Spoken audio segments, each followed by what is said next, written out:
As we all know, Aurangabad Black Box has organized MIT Aurangabad Heritage Half Marathon on 20th November, 20 November ला आहे. On that background, as ABB always promotes safe running, we have an informative program on safe running today. We have a brilliant team of doctors with us to enlighten us on that.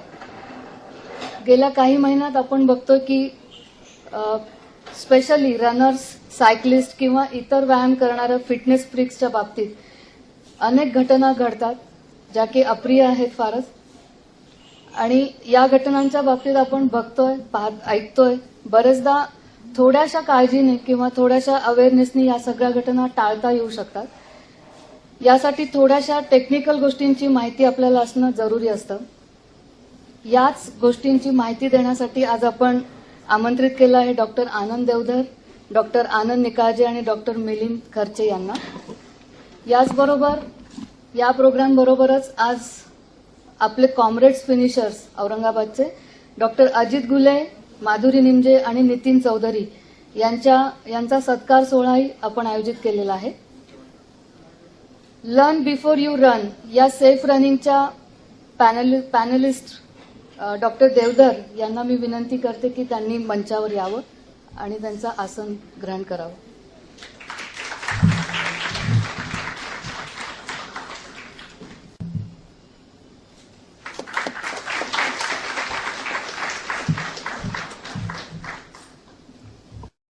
आपले दुसरे panellist आहेत doctor आनंद Nikalje.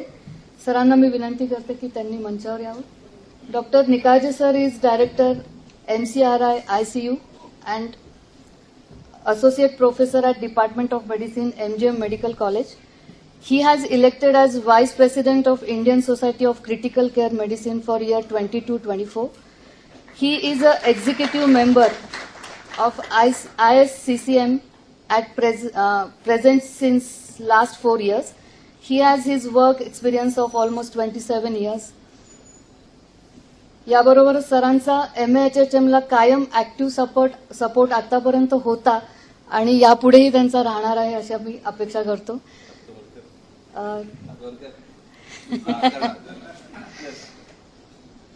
Doctor आनंद निकाळजे यांचं स्वागत करायला मी doctor Neena Nikalje यांना आमंत्रित करते.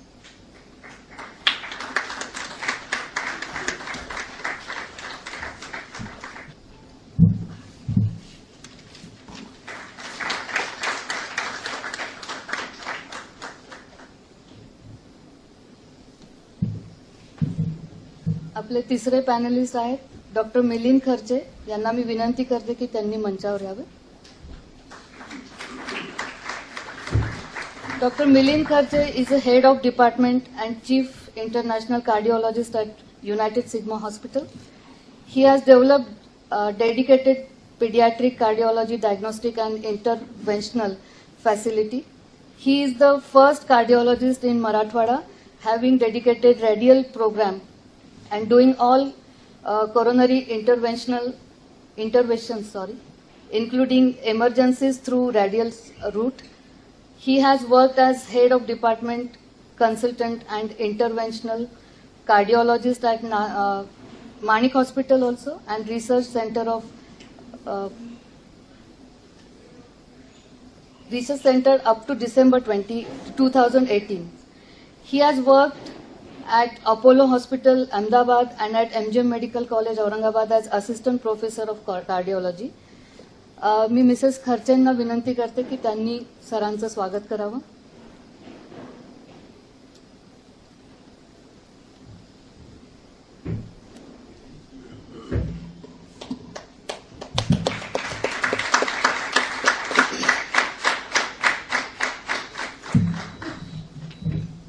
कार्यक्रमाची यापुढील सूत्र मी डॉक्टर आनंद देवधर सरांकडे देते. सर्वप्रथम ऑर्गनायझरला मी धन्यवाद देतो की आम्हाला ठिकाणी इथे बोलून तुमच्याशी संवाद साधण्याचा आम्हाला इथे चान्स दिल्याबद्दल. मला बोलवण्यात आलं कारण मी हृदयासंबंधित डॉक्टर आहे आणि रनिंग पण करतो. म्हणून आम्ही मिलिंद खर्चे जे स्पेशलिस्ट आहेत त्यांनाही त्यासाठी इन्व्हाइट केलं आणि डॉक्टर आनंद निकाळजे जे स्वतःही रनर आहेत आणि अजून एक विषय रिसेंटली जे आपण अनुभवला गेल्या 2 वर्ष, ते म्हणजे कोविड. एक थोडासा भाग कोविडमुळे रनिंगवर काही परिणाम होतो का, आणि रनिंगचा कोविडवर काय परिणाम होतो, किंवा त्याच्यामुळे काही चेंज करायची किंवा गरज आहे का, असे 3 भाग आम्ही या पर्टिक्युलर सेशनमध्ये कव्हर करायचं ठरवलं. आपण सर्व रनर्स आहात, त्यामुळे मी रनिंग या विषयावर काही फार बोलणार नाही. पण हे असं वाटेल की हे कोल्हापूरच्या इन्सिडेंट्समुळे घडलंय का, की नाही, तसं काही नाही आहे. ऍक्च्युली हा प्रोग्राम करायचा 1 महिन्यापासून चर्चा चालू होती, फक्त ते डेट्स सगळ्यांच्या एकमेकांना मॅच होत नसल्यामुळे ते असं घडलं की ते मागच्या आठवड्यात कोल्हापूरचा इन्सिडेंट झाला आणि आज झालं. तर ते हा योगायोग म्हणायला पाहिजे, फक्त हे प्लॅन नव्हतं. कोणत्याही मीडियामध्ये निगेटिव्ह गोष्ट फार पटकन उचलली जाते आणि पॉझिटिव्ह गोष्टीला बराच वेळ लागतो. आणि कारण काय की निगेटिव्ह गोष्ट पटकन खपते, पॉझिटिव्ह गोष्ट खपत नाही.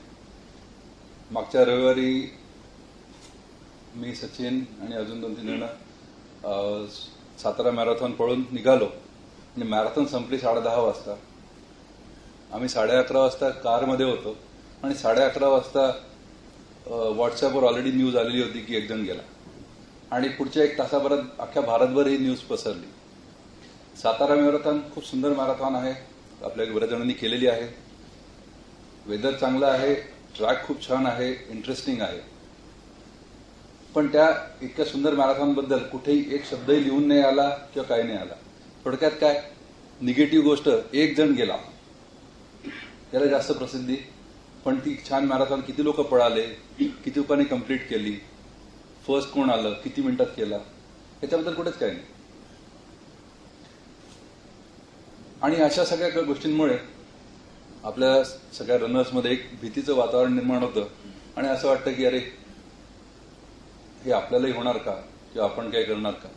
होऊ शकतं ना, त्याला काय असतं, उद्या मलाही होईल, अजून कोणाला होईल. पण हे काय फक्त रनिंगमध्येच होतं असं काही नाही.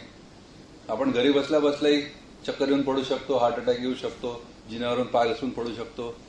ज्या दिवशी आपला जायचा प्रोग्राम ठरलाय तरी जायचंच आहे. मग तुम्ही पळत असाल, घरी बसले असाल किंवा कुठेही असाल. माझं अख्खं आयुष्य मी असंच घालवलं आहे, तुम्हाला थोडंसं तिने वर्णन केलंय. पण लहानपणापासून मी प्रत्येक ॲडव्हेंचरस गोष्टमध्येच करत आलेलो आहे. म्हणजे एक गोष्ट तिने एवढं सांगितलं नाही, I am a qualified mountaineer as well. So I have done everything which people will tell don't do it. Fortunately हे फार रेअर असतं. माझ्या आईवडिलांनी मला कधी त्याला नाही म्हणलं नाही. इनफॅक्ट त्या गोष्टीला एनकरेजच केलं की जा कर. पहिलंच मोटरसायकलवर फिरायला गेलो मी ते 1987 मध्ये. त्यावेळेस फोन नव्हते, काही नव्हते. मी आणि माझा एक मित्र, तुम्ही बरेच जण ओळखत असाल, डॉक्टर राजेंद्र खडके, पेडियाट्रिशियन. आम्ही दोघं एक दिवस गाडीवर बसलो आणि गेलो आणि अख्खा साऊथ इंडिया फिरून आलो. 22 दिवसांनी घरी आला लोकांना कळलं की आम्ही जिवंत गेले. त्या दिवशी त्यावेळेस फोन पण नव्हते. मला असं वाटतं की माझ्यावरची अशी एक नैतिक जबाबदारी टाकण्यात आलेली आहे की तुमच्या मनातली भीती कमी करावी. मी प्रयत्न करीन, मी म्हणजे आमचे 3 जण आम्ही प्रयत्न करू की भीती कशी घालवता येईल आणि जेणेकरून आपलं रनिंग हे सेफ तर होईल पण एन्जॉयबल होईल. मी इथे आलो ते कोणाला एनकरेज करायला किंवा डिस्करेज करायला आलं नाही. So this is disclaimer. कोणत्याही ग्रुपचा रिप्रेझेंटेटिव्ह नाहीये, कोणाला डिफेंड करत नाहीये किंवा कोणाला सपोर्टही करत नाही. मी म्हणजे मी आणि आम्ही तिघं, प्रत्येक वेळेला मी म्हणतो आम्ही तिघं, हे फक्त फॅक्ट सांगण्यासाठी आलेलं आहे. प्रत्येकाने आपापलं ठरवून घ्यायचं की या फॅक्ट्स आपल्याला पटल्या की नाही पटल्या, आणि पटल्या असतील त्या घरी घेऊन जायच्या आणि सगळ्यांना सांगायच्या. हा प्रश्न प्रत्येकाला पडतो किंवा तुमच्या घरच्यांनाही पडतो, मी का पळतोय, मी खरंच पळायला पाहिजे का. आणि घरच्यांना पडत असतो, हा का पळतोय किंवा हे का पळतोय किंवा ही का पळते, आणि हिने खरंच पळायला पाहिजे का. आणि मग लगेच तुम्हाला एक व्हॉट्सअप दाखवलं जातं की कोण कुठे मेलं, कोण काय पडलं आणि सगळं, आणि मग पुष्कळ प्रश्न उत्तर निर्माण होतात. आपण याच्याबद्दलच थोडंसं चर्चा पुढे करणार आहोत. लोक पळतात, बरोबर आहे, लोक वेगवेगळ्या कारणांसाठी पळतात. फक्त मॅरेथॉनसाठी पळतात का, नाही. ही एक साधी लिस्ट आहे. सर्वात महत्वाची, एक्झरसाइज करायला पळतात. काही लोकांना वजन कमी करण्यासाठी पळायचं असतं. काही लोकांना गंमत म्हणूनही पळतं. They enjoy running. It's very good. एक फॅड, एक क्रेज असते. कुठेतरी मॅरेथॉन बद्दल 4 मित्र जाऊन आले असतात, मग बाकीला वाटतं चला आपणही पळून बघावं. So it is a fad at times. It is a craze at times. It's a sport. Don't forget. Marathon comes under that. Any long distance running is a sport. And last आणि सर्वात महत्वाचं recently जे सुरू झालेलं आहे, army, navy किंवा arm फोर्सेसमध्ये join होण्यासाठी किंवा पोलीस फोर्समध्ये जॉईन होण्यासाठी त्यांची एक टेस्ट घेतली जाते, फिजिकल टेस्ट. आणि त्या फिजिकल टेस्टमध्ये त्यातला एक पार्ट असतो पळण्याचा. त्यामुळे सकाळी तुम्ही बरेच जण बघाल की पुष्कळ मुलं उठून पळत असतात. आपल्यापैकी जे एक रनर संतोष वाघ, ते पुष्कळ 10-20 मुलांना रोज सकाळी घेऊन पळवत असतात. सकाळी लवकर जर गेले 5-5:30 पळाला तर तुम्ही नक्की त्यांना बघाल. रिसेंटली 2 वेळा न्यूजपेपरमध्ये आलेले की ते पळत असताना मुलगा कोलॅप्स झाला आणि गेला. आणि मग त्याची चर्चा आणि त्याच्यावरती बरंच काय होतं. त्यामुळे सर्वात पहिले आपल्याला हे ठरवायचं की आपण कशासाठी पळतोय. वेगवेगळ्या प्रकारचे पळणं आहेत, वेगवेगळ्या प्रकारचे कारणं आहेत. हा एक प्रश्न खूप जण चर्चा करतात, खूप ठिकाणी सांगितलं पण जातं. याच्या अगोदरही सांगितलं गेलेलं आहे की पळण्यापेक्षा चालणं चांगलं आहे किंवा ब्रिस्क वॉकिंग चांगलं आहे. पुष्कळ मला विचारतात हे बरोबर आहे का? हो, बरोबर आहे ना, अगदी बरोबर आहे. रनिंग पण बरोबर आहे, वॉकिंग पण बरोबर आहे, ब्रिस्क वॉकिंग पण बरोबर आहे. ह्याच्याचं कारण असं आहे की तुमचं पळण्याचं कारण काय आहे हे अगोदर शोधा. आपण आता जी लिस्ट बघितली त्याच्यापैकी आपलं काय कारण आहे हे बघा. तुम्ही जर एक्झरसाइज करण्यासाठी पळणार असाल तर तुम्हाला ऑप्शन आहे. तुम्ही चालू शकता, ब्रिस्क वॉकिंग करू शकता. It will give you exactly the same benefit as running. आणि मानसिकरित्या आणि तुमच्या घरच्यांना पण चांगलं वाटेल, सेफ वाटेल की अरे हा पळत नाहीये, हा चालतोय, त्यामुळे हा मरायची शक्यता कमी आहे. हा म्हणजे घरच्यांना एकदा ती भीती असते ना की साला गेला तर. पण तुम्ही जर ह्याला स्पोर्ट्स म्हणून बघत असाल, marathon, long distance running, you cannot walk. आपल्याकडे 3 कॉम्रेड्सवाले बसलेत, त्यांना विचारा, त्यांना किती 80-90 किलोमीटर काहीतरी पळायचं असतं. ते 90 किलोमीटर ना डॉक्टर गुले, 90 किलोमीटर. त्यांना विचारा बरं. ते मला बरेचदा सकाळी 3-3, 4 तास पळताना दिसायचे प्रॅक्टिससाठी. त्यांना विचारा बरं, त्यांना वॉकिंग करून ते कॉम्रेड करू शकतात का? नाही. फुल मॅरेथॉन करणाऱ्यांना विचारा बरं. गवळी साहेब बसले, त्यांना विचारा बरं. ते पेसर असतात, वॉकिंग करून पेसिंग करू शकता का तुम्ही? नाही. So if you are looking at running as a sports then you have to run. You have to run. You cannot walk. त्यामुळे तुमचं कारण काय आहे पळण्याचं हे अगोदर ठरवा. एक्झरसाइज, वेट रिडक्शन, गंमत जम्मत, फाईन, वॉक करा, नो प्रॉब्लेम.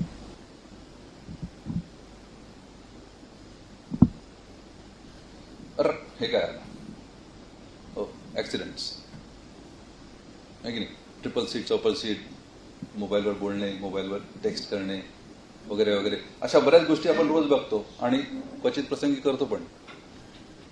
आणि त्याचं रूपांतर काय होतं? ऍक्सिडेंट. आणि एखादा खूप मोठा माणसाचा ऍक्सिडेंट झाला, आता मिस्त्री साहेबांचा झाला की लगेच त्यावरती खूप चर्चा होते आणि ज्याला त्यातलं फारसं काही कळत नाही असे त्याच्याबद्दल आपले आपले ओपिनियन देऊन मोकळे होऊन जातात. मग त्याने सीट बेल्ट लावला होता की नव्हता, आणि त्या मॅडम किती फास्ट चालवत होत्या आणि रस्ता कसा होता त्याच्यावर त्यांची चर्चा होऊन जाते. कारण आजकाल ना व्हॉट्सअप युनिव्हर्सिटी फार ऍक्टिव्ह असते.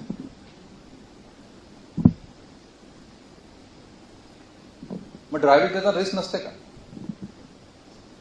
असते का नसते? असतेच. तरी आपण ड्रायव्हिंग करतो का?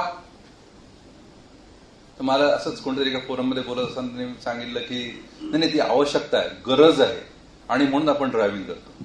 अरे 30 वर्षापूर्वी कुठे कार होत्या? 35 वर्षापूर्वी कुठे कार होत्या? 50 वर्षापूर्वी कुठे व्हेकल होते? तरी लोक चालायचेच ना.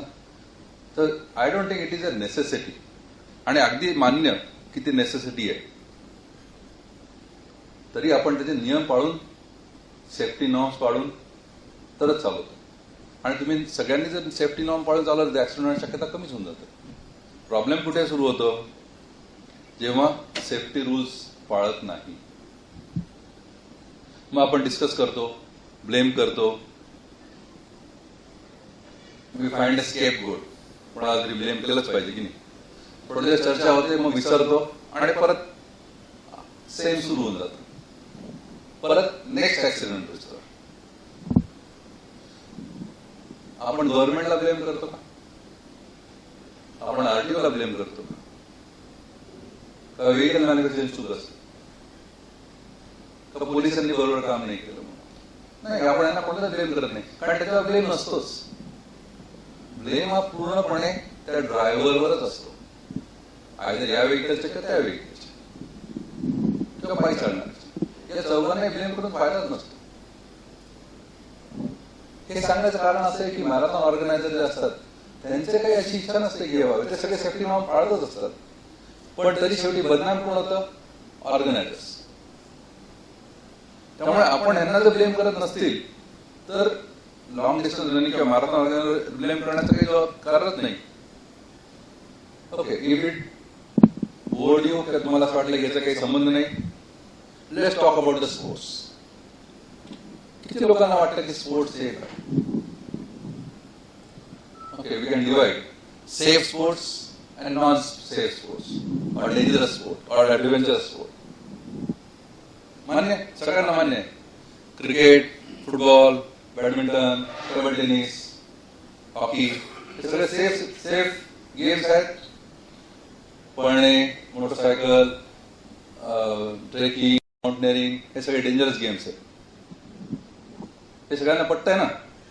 Okay, look at this. Who says they are safe? They are not safe at all. क्रिकेटमध्ये कितीतरी ग्राउंडवर लोकांचे मृत्यू झालेले आहेत, फुटबॉलमध्ये झालेले आहेत, बॅडमिंटन कोर्टवर झालेले आहेत. टेबल टेनिस तर मी पर्सनली कोणाला तरी ओळखतो who died during playing table tennis. Then how can it be safe? ते सगळेजण त्यांच्यामध्ये सेफ गेम खेळत असतात, पण तरी मरतात. 1980 मध्ये आपल्या इथे औरंगाबादलाच, मेडिकल कॉलेज औरंगाबाद, जीएमसी औरंगाबादला एकाचा क्रिकेट खेळताना मृत्यू झाला. क्रिकेट खेळत असताना त्याला छातीवर बॉल लागला आणि died on the spot. 1980 Aurangabad. मग क्रिकेट अनसेफ आहे, बंद करा असं म्हणायला पाहिजे का? नाही. And we do lot of adventurous sports, mountaining, trekking. सगळ्यांना माहिती असतं एव्हरेस्टवर चढताना मरण्याची शक्यता आहे, पण तरी जातात ना. जस्ट फॉर इन्फॉर्मेशन, एव्हरेस्ट चढताना फारसे लोक मरत नाहीत. अरे surprise, yes, majority death occur when they are climbing down. They never rarely die when they are climbing the Everest. They usually die while they are climbing down. आणि कोणत्या याच्यामध्ये adventure स्पोर्ट्समध्ये, मॅरेथॉनमध्ये इंजुरीज होणारच आहेत. That is part and parcel. There are health hazards and of course there are deaths. And still we have to play it. But we have to play it thinking that it's a dangerous game with all the precaution and safety measures. सगळे organiser वेगवेगळ्या प्रकारचे safety measures, safety rules, precautions घेतच असतात. त्यामुळे आपण जेव्हा मॅरेथॉनला जातो, go with full thing in mind की the organisers have organised everything. Don't वरी.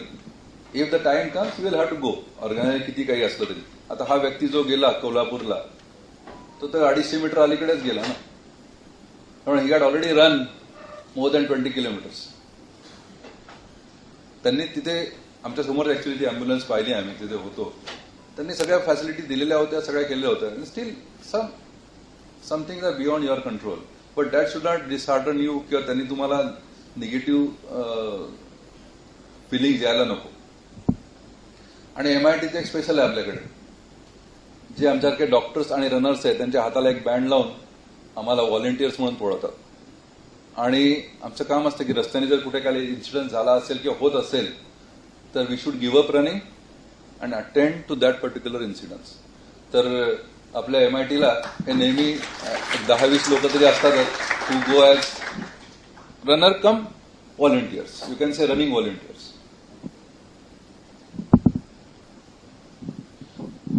हे सगळं का होतं आणि हे होऊ नये यासाठी काय काय करताय. लिस्ट खूप मोठी आहे, त्यातले काही पॉइंट्स मी घेणार आहे. सर्वात महत्वाचं, I too want to run. पाहतात 10-20 लोक आपले मित्र पळतात आहे, 4-5 मित्र पळतात आहे, मग मी पण पळतो. मग ते पण रजिस्टर करतात. प्रॅक्टिस केली तर केली, नाही केली तर नाही केली, पण ते जाऊन उभे राहतात.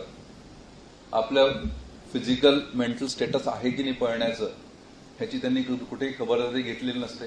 आपली फॅमिली हिस्ट्री काय याची माहिती नसते. आपल्याला काही प्रॉब्लेम्स आहेत का याची तर कल्पनाच नसते. आणि कोणाकोणाला प्रॉब्लेम आहे माहिती असतात तरी ते लपवले जातात. इससे मुझे कुछ नहीं होने वाला, इससे ये तो मुझे 10 साल से है असं म्हणून ते पार्टिसिपेट करतात.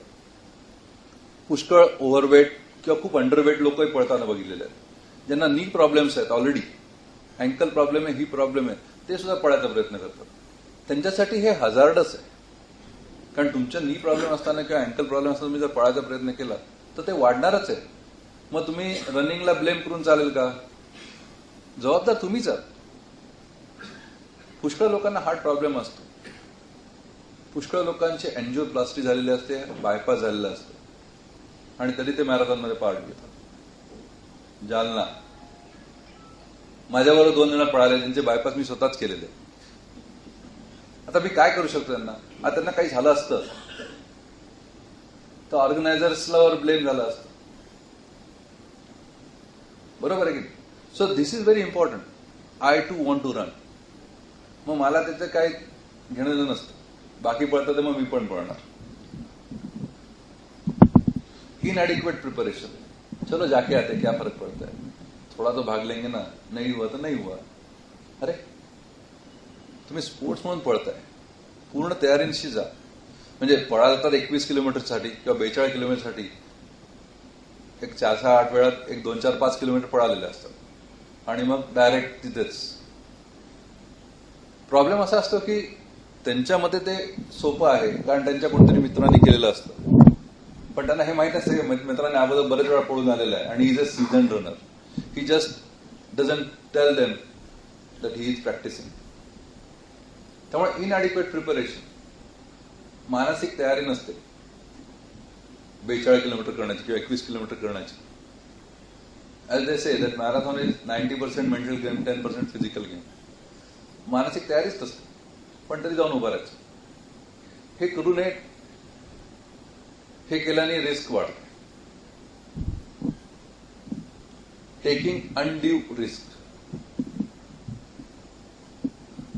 सगळ्यांना सबटूची फार हौस असते. नाही सबट्यू तर 2:10 मध्ये झालंच पाहिजे. यार त्यांनी तर 2:10 मध्ये केलं, मी 2:08 मध्ये करू का? का पण? This is undue risk. Are you ready for it? Have you practiced for it? No. Just because somebody else is trying to do sub 2. No, don't try. It is undue risk. Unrealistic or unachievable goals. माझे 3 मित्र 42 करणार आहेत म्हणून मी पण करतो, किंवा बाकीच्यांची तयारी सब 2 ची आहे, किंवा त्यांना फुल मॅरेथॉन 4.5 तासात संपवायची आहे, मी पण करतो. अरे तर मी जर म्हणलं की मी सब 2 करतो तर तुम्ही सगळे हसणार, मला माहिती आहे. If I put that goal as sub 2, it is unrealistic, unachievable. You have to think of your age as well. So don't put unrealistic, unachievable goals. What happens is, तुम्ही ते अनअचिवेबल गोल ठेवता आणि मग त्याच्या मागे लागता, सब 2 साठी प्रयत्न करता आणि मग सुरुवातीपासून जोराने पळायची चालू ठेवता. तुमची बॉडी तयार नसते त्यासाठी, हार्ट तर नसतंच. मग थोड्या वेळाने तुम्ही थकता, पण ते डोक्यात असतंच, अरे यार त्याचं होऊन जाईल, सब 2 माझं नाही होणार, त्याचं होऊन जाईल, माझं नाही होणार. आणि त्या ह्याच्यामध्ये तुम्ही आणखीन पुढे पळता आणि मग ऍक्सिडेंट होतात. त्यावेळेस तुम्ही कोणालाही सांगत नाही की तुमच्या डोक्यात काय चाललेलं असतं, आणि एकदा गेल्यानंतर तर कोणालाच माहित नसतं, अजून तरी नाही. So don't put unrealistic goals, unachievable goals. Think what you can do. Marathon is a race, is a run, not a race. And you are competing with yourself. हा, इथे तुमच्याकडे कोणीतरी पोडियमसाठी असणारे असतील ना, त्यांचे ते वेगळेच असतात. ओके, ते इथे नाहीच आहे त्यांना. ते वेगळेच असतात. Ignoring the warning during the run, this is the most common thing. आपण पळत असताना पुष्कळ तर आपल्याला त्रास होतो, नाही असं नाही, पण आपण ते वेगवेगळ्या कारणांवर ढकलून देतो. हे सर्वात जास्त डेंजरस केव्हा असतं माहिती का? शेवटच्या 5 किलोमीटरमध्ये, आयदर हाफ और फुल मॅरेथॉनमध्ये, तेव्हा तुम्ही अगदी थकलेले असतात, पण त्या 5 किलोमीटरला तुम्ही you just try to push. शेवटच्या 2 किलोमीटरला तर अगदीच जोर लावायचाच, तेव्हा पण घड्याळ बघितलेच असतं तुम्ही, आणि ते तुमच्या टार्गेटच्या आसपास जर असेल तर मग काही विचारायच नको. 2:20 आणि तुम्ही जर बघितलं की अरे शेवटचे 2 किलोमीटर राहिलेत आता आणि 2:10 झाले, मग तुम्ही you try to push. That is the worst thing. तुम्ही सगळे पळालेले आहेत, शेवटचे 500 मीटर आणखीन डेंजरस असतात. का? त्यावेळेस खूप जण तुमचेच मित्रमैत्रिणी लाईनीने उभे असतात, किंवा काही जण आपल्यापेक्षा फास्ट जाणारे परत आलेले असतात, त्यांचे मेडल वेल घेऊन, ब्रेकफास्टची पिशवी घेऊन.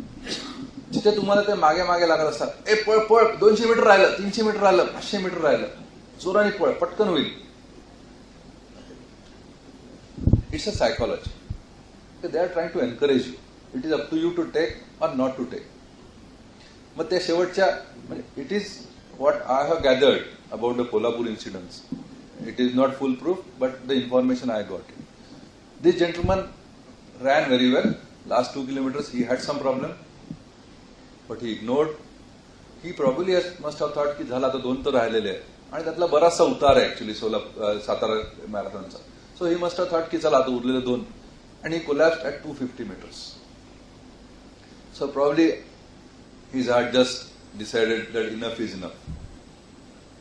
सो ऑलवेज वॉर्निंग साईन, डिहायड्रेशनच्या वॉर्निंग साईन येतात, चक्कर येते, अंधारायला लागतात. Take those signs. You have so many marathons coming up again. If you just die, there are no more marathons. So ते म्हणतात ना काय, सर सलामत तो पगडी 50, तसं आहे. If you have a problem, wait, slow down, maybe stop. मागच्या मुंबई मॅरेथॉनमध्ये Worli सीफेअर्सवर I saw one of these elite runners who just stopped at one of the medical centers. I don't know what was the problem, but he stopped there. He was there for 3-4 minutes and started running again. So if elite runners can do it, why can't we do it?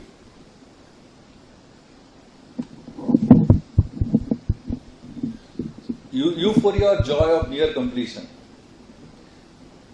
Same. तुम्हाला आता end दिसत असतो, आणि मग तुम्ही आणखीन जोराने थोडा जोर लाव असं करतात, आणि तिथे मग प्रॉब्लेम होऊ शकतो. इनएडिक्वेट intake of calories and water. पुष्कळ लोकांना सवय असते रस्त्याने पळताना खायचं नाही, मला गरज नाही, मला सवय आहे, पाणी घ्यायचं नाही.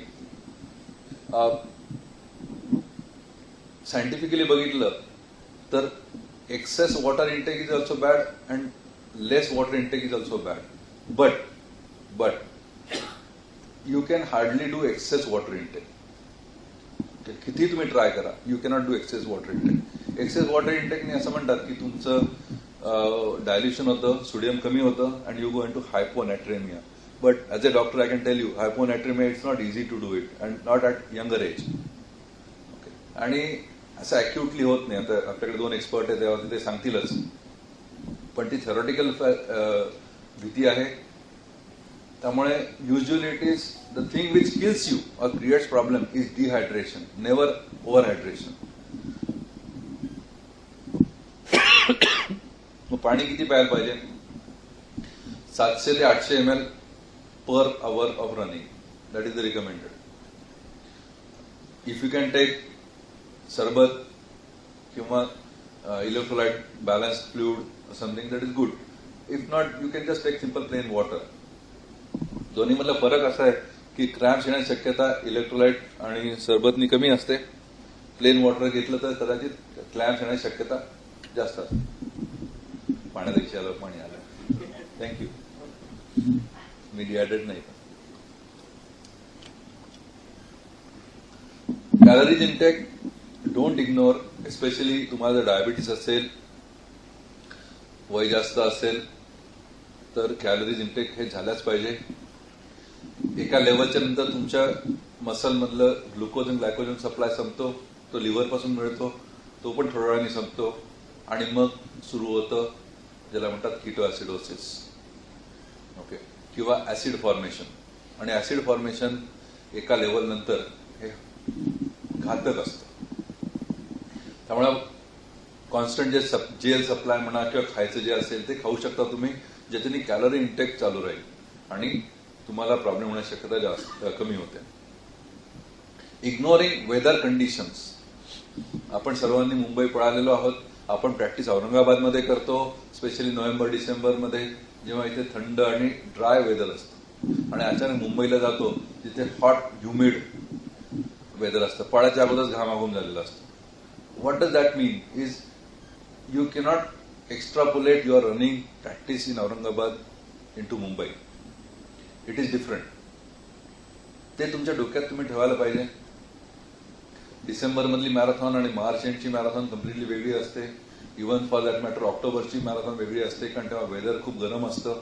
त्यावेळी तुमचं वॉटर इंटेक खूप जास्त असायला पाहिजे आणि तुमचं रनिंगची स्टाईल किंवा सिस्टीम पण बदलायला पाहिजे. मे बी वॉर्म वेदरमध्ये तुम्ही थोडं स्लो पळून बघायला पाहिजे, ज्याच्याने तुमचं स्टॅमिना वाढेल, कारण तुम्ही प्रॅक्टिस केली असते थंड ड्राय वेदरमध्ये. Party before run. अरे हा, जे हसले ते फसले. जे हसले ते सगळ्यांनी रनिंगच्या अगोदर आदल्याची पार्टी केलेली आहे. Okay, this is very dangerous. त्याचं कारण असं असतं की रन नंतर पार्टी करा, जरूर करा, सगळीकडे फाजली असते, पण रनिंगच्या अगोदर पुष्कळ लोक रात्री बसतात. पेक घ्या नका घेऊ, पण रात्री बऱ्याच वेळा गप्पा मारत बसतात, खात पीत बसतात, रात्री उशिरापर्यंत जागतात. अभी क्या जानता, अभी सोने की जरूरत ही नहीं, अभी 5 बजे तो जाने का है. So they ignore their body clock, they ignore that body needs rest. It is harmful and hazardous to your body. त्यामुळे तुम्हाला जी काय पार्टी करायची ती रन नंतर करा. Post run party is I will also come, but not pre run. And have good food before, not heavy meal but adequate good food, simple food. Don't party, no, preferably no alcohol.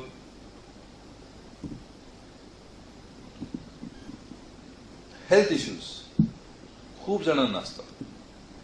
Either they are pre existing और they are hidden. आपल्या प्रत्येकाला काही ना काही आजार असतात. Simple हार्टचे problem, simple problem असेल किंवा हार्टचे प्रॉब्लेम असेल. सिंपल अगदी म्हणजे डायबिटीस असतं, ब्लड प्रेशर असतं, थायरॉइड असतं, किडनी प्रॉब्लेम असतं, काहीच नाही तर नी प्रॉब्लेम असतो, वजन जास्त असतं, पोटाचे आजार असतात, लिव्हर, खूप मोठी लिस्ट आहे. काही ना काही आजार असतात. त्याचे प्रत्येकाचे आपले आपले पळण्यावरती परिणाम असतात. त्यामुळे तुम्हाला जर प्री एक्झिस्टिंग हेल्थ इश्यूज असतील तर त्याच्याकडे दुर्लक्ष करू नका. तुमच्या डॉक्टरने दिलेला सल्ला नक्की पाळा. हिडन म्हणजे आपल्याला माहितीच नसतं, कारण आपण कधी टेस्ट केलेलं नसतं, किंवा टेस्ट केलेले असतात 7 वर्षापूर्वी. हा, केली ना 7 वर्षापूर्वी टेस्ट. 7 वर्ष आता 7च मी पळतोच आहे ना 7 वर्षापासून. हो, पण दुसरे आजार असू शकतात ना. तुम्हाला डायबिटीस झाला असेल, ब्लड प्रेशर झालेलं असेल, लिव्हरचा काही प्रॉब्लेम असेल, किंवा कॅन्सर असेल, छातीचे काही प्रॉब्लेम असतील, एकदा बघा ना काय आहे. असं गृहीत धरू नका 7 वर्षापूर्वी सगळं चांगलं होतं म्हणून आजही चांगलं आहे. सर्वांचा आवडता प्रिय विषय म्हणजे हृदय. मी ज्यावेळेला बोलणार नाही, कारण आपले एक्सपर्ट डॉक्टर मिलिंद खर्चे आहेत, या विषयावर तेच बोलणार आहेत. त्यामुळे मी हृदय सोडून बाकी विषयाचा सांगतोय की तुम्हाला साधा जरी आजार असेल तरी त्याला इग्नोर करू नका. त्याच्याबद्दल डॉक्टरशी कन्सल्ट करून घ्या. Because blood pressure is also important disease. Diabetes, thyroid हे इम्पॉर्टंट डिसीज आहे. तुम्हाला किडनी प्रॉब्लेम हे इम्पॉर्टंट डिसीज आहे. त्याचे हृदय पळण्यावरती नक्कीच परिणाम आणि दुष्परिणाम असतात.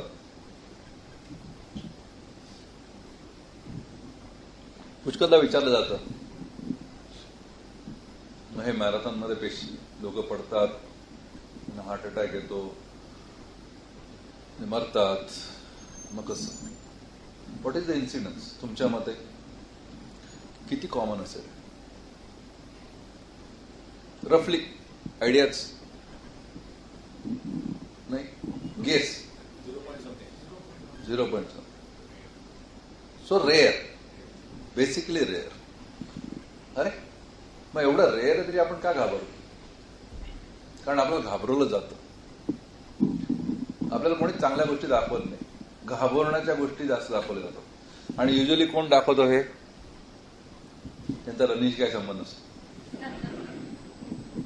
आता घरी गेल्यानंतर विचार करा की आपल्याला ज्या सगळ्या गोष्टी निगेटिव्ह गोष्टी सांगितल्या त्या कोणी कोणी सांगितल्या आणि ते रनर्स होते का किंवा आहेत का? New England journal of medicine अशा नावाचं एक जर्नल आहे, which is very reputed international journal in medical fraternity. त्याच्यातलं हे आर्टिकल आहे. त्यांनी हे कळलं की लॉंग डिस्टन्स रनिंग मध्ये काय काय होतं. हा डेटा त्यांनी जो केला आहे तो 2000 ते 2010चा आहे आणि त्याच्यामध्ये त्यांनी काहीतरी 6000 मॅरेथॉन्स आणि 1 कोटी काहीतरी लाख एवढे रनर्सचं इव्हॅल्युएशन केलं. त्यात किती पार्टिसिपंट होते या मॅरेथॉनमध्ये 10 वर्षात? 1 कोटी. आणि डेथ किती होत्या? 59. So 59 deaths over 10 years in 6,000 something marathons in 1 crore plus runners. म्हणजे एक्झॅक्ट नंबरच आहे तर 1,87,00,000 रनर्स. त्याचं पर्सेंटेज काढलं तर 0.0005% आहे. म्हणजे आज आपण इथून उठून निघून पुढचे 8 दिवस जर ड्रायव्हिंग केलं औरंगाबाद शहरात, एस्पेशली 2 व्हीलरवर, तर प्रॉब्लेम आपला ऍक्सिडेंट होण्याची शक्यता जास्त आहे. So it is extremely rare. That is the point I am trying to make. And that is ते अनालिसिस पण केलं की कशासाठी, कशामुळे झालं. त्याच्यातले मेजॉरिटी कारणं हे हृदयाशी रिलेटेड होते. तेवढंच मी सांगेन, पण घाबरणार नाही कारण ह्यांचं इन्सिडन्सच कमी आहे. आणि त्यांनी असं अनालिसिस केलं की ज्यांना हृदयामुळे ते गेले त्यांना ऑलरेडी प्री एक्झिस्टिंग काहीतरी आजार होते ज्याच्यामुळे त्यांचा मृत्यू झाला. सो ह्या सगळ्या गोष्टी विचारात घेता आपण रनिंगला ब्लेम करूच शकणार नाही. इन्सिडन्स खूप कमी आहे, त्यांना हार्ट प्रॉब्लेम ऑलरेडी होते and that is why they died. They would have otherwise also died without running. So if all the safety norms are followed, it's very safe to run a marathon. हा point मला इथे बसल्या सगळ्या runners stress करायचा आहे. It is safe to run marathon provide. It's like driving. If you follow all the norms, safety norms, it is unlikely that you will die in a car accident.